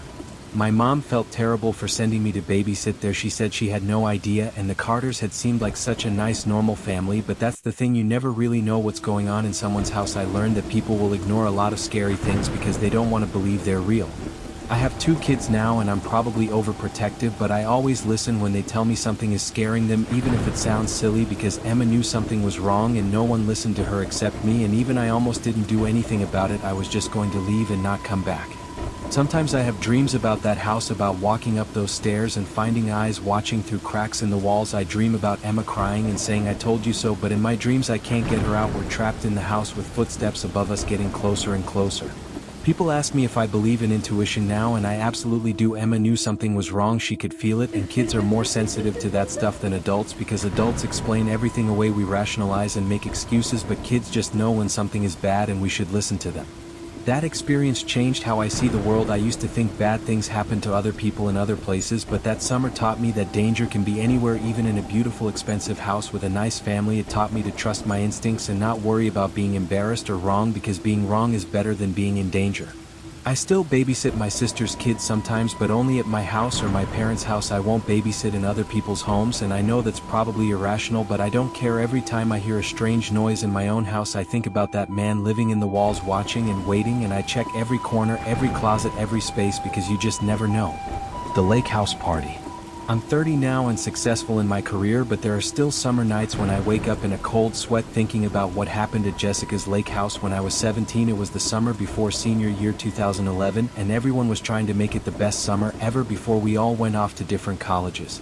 Jessica was one of the popular kids, and when she invited me to her parents' lake house for a weekend, I was so excited. I wasn't really part of her crowd, but we had gotten paired up for a biology project that spring and became friends. Her parents were going out of town, and she was inviting about 15 people for a weekend party. I told my parents I was staying at my best friend Sarah's house, which was partly true because Sarah was going too. We drove up together on Friday afternoon following Jessica's directions to this massive lake house about 2 hours away. When we got there, it was even nicer than I expected. Huge deck, boat dock, the whole thing. Everyone started arriving throughout the afternoon. Jessica had invited all the cool kids from school plus a few people from neighboring schools that someone knew. It was weird being included with this crowd, but everyone was being nice and acting like I belonged there, maybe because they were all drinking already. The first night was actually really fun. We grilled out, drank, played drinking games, and someone brought speakers, so we had music going. People were swimming in the lake even though it was getting dark. I remember thinking, this is what high school is supposed to be like. This is what I've been missing out on. Around midnight things started winding down a little. Some people passed out on couches, others paired off and disappeared into bedrooms. I was pretty drunk but not wasted and ended up sitting on the deck with Sarah and this guy named Derek from another school. We were just talking and looking at the stars when we heard something in the woods. It sounded like branches breaking and footsteps, but heavy ones. Derek said it was probably just a deer and we laughed it off, but then we heard voices, male voices that didn't match anyone at the party. They were coming from the tree line, maybe 50 feet from the deck. We all got quiet and listened. The voices got louder and we could tell there were at least 3 or 4 different people. They weren't trying to be quiet either. They were laughing and talking loudly, but we couldn't make out what they were saying. Derek whispered that we should go inside, and we started to get up when the motion sensor lights on the side of the house turned on. 5 guys stepped out of the woods. They looked older, maybe mid-20s, and rough, like they had been camping or something. They were all carrying beer cans and one had a bottle of something harder. They saw us on the deck and started walking over. I immediately got a bad feeling about them. The biggest one called out asking if this was where the party was at. Derek stood up and said it was a private party. The guy laughed and said not anymore, that all lake parties were open invitation. His friends thought this was hilarious. I grabbed Sarah's hand and tried to pull her toward the door, but she was frozen. Jessica must have heard the voices because she came out onto the deck with a few other people. She asked who they were and what they wanted. The big guy said they were just looking for a good time and heard there was a party with a bunch of high school girls. His exact words were way more disgusting than that, but I don't want to repeat them.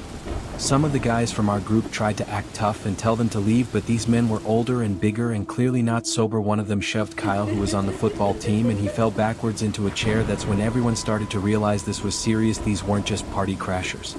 Jessica tried a different approach and said her parents would be home soon, so they should probably go. The men laughed, and one said he had been watching the house all day and knew her parents left that morning. My skin crawled thinking about them watching us having fun all day waiting for it to get dark.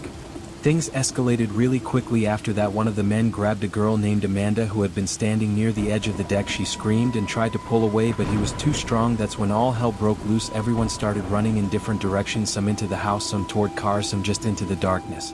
I pulled Sarah with me into the house and we ran upstairs. We could hear shouting and things breaking downstairs. We found a bedroom with a lock and barricaded ourselves in with Jessica and 2 other girls. We could hear the men throughout the house laughing and calling out that we were making this fun for them like it was some sick game.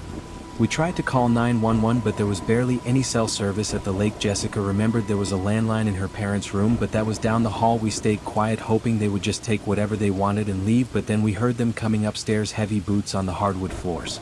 They were going room to room, trying door handles and kicking in the locked ones. We could hear other girls screaming and crying from different parts of the house. One of the girls with us started hyperventilating and Jessica had to cover her mouth to keep her quiet. The footsteps stopped right outside our door. The handle turned, but the lock held. Then silence. We waited, holding our breath. Then bam, the door shook as someone kicked it. The wood around the lock started to splinter. Another kick, and we knew it wouldn't hold much longer. I looked around for anything we could use as weapons, but there was nothing. Just as the door was about to give way, we heard sirens in the distance. The men must have heard them too, because there was shouting and running footsteps going back downstairs. We stayed in that room until we saw actual police lights through the window, then we carefully went downstairs. The house was trashed, furniture flipped over, glass broken, several people were hurt including Kyle, who had a black eye and possibly broken ribs. Amanda was in shock, sitting on the floor with a blanket around her. The police said someone driving by had seen the commotion and called it in.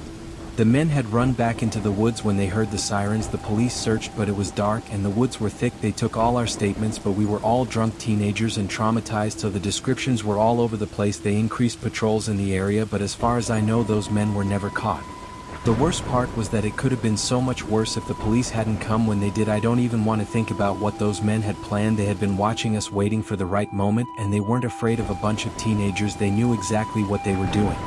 None of us ever talked about that night at school when senior year started. It was like this secret we all shared but couldn't discuss. Jessica's parents found out, obviously, and she got in huge trouble. The lake house was sold, and I heard Jessica had to go to therapy. I think a lot of us did. I never went to another party in an isolated place after that, and I definitely never lied to my parents about where I was going. The fear of being trapped in that room, hearing that door being kicked in, knowing we couldn't get away, it never really leaves you. I'm 30 now and I still check all the locks twice before bed. Sarah and I stayed close through all of it. She was my maid of honor at my wedding, but we still can't talk about that night without getting upset. It's like this dark shadow over what should have been a fun high school memory. We went from being carefree teenagers to understanding that the world could be a really dangerous place. My own daughter is 15 now, and the thought of her going through something like that makes me physically ill. I've tried to find the balance between keeping her safe and not making her terrified of the world, but it's hard when you know firsthand how quickly things can go from fun to terrifying. I've thought a lot about those men over the years, who they were, why they did it. Were they locals who knew about the lake houses full of rich kids, or just random predators who got lucky? I've wondered if they ever did it again to some other group of teenagers at some other lake house. The thing that haunts me most is how prepared they seemed. They had been watching and waiting. They knew exactly when to approach. When we were all drunk and separated, they knew Jessica's parents were gone. It wasn't random or spontaneous, it was planned, and that makes it so much worse. Sometimes I Google the area to see if there have been similar incidents. I check for arrests or crimes that might be connected, but I've never found anything. It's like those men just disappeared back into the woods and kept living their lives while all of us were left traumatized. People who weren't there have asked me if maybe we were overreacting, if maybe they were just drunk guys looking to party, but those people didn't see the look in their eyes, didn't hear the things they said, didn't feel the terror of being hunted in what was supposed to be a safe place. That night changed all of us. Some people handled it better than others, but we all grew up really fast. We learned that being young and having fun could make you a target, that there were people out there who saw our youth and innocence as something to exploit and destroy. I make sure my daughter knows that she can always call me no matter what, that I'll never be mad about picking her up from a bad situation. I tell her to trust her instincts and that it's better to be rude than to be in danger, because that night at the lake house we all tried to be polite at first and it almost cost us everything.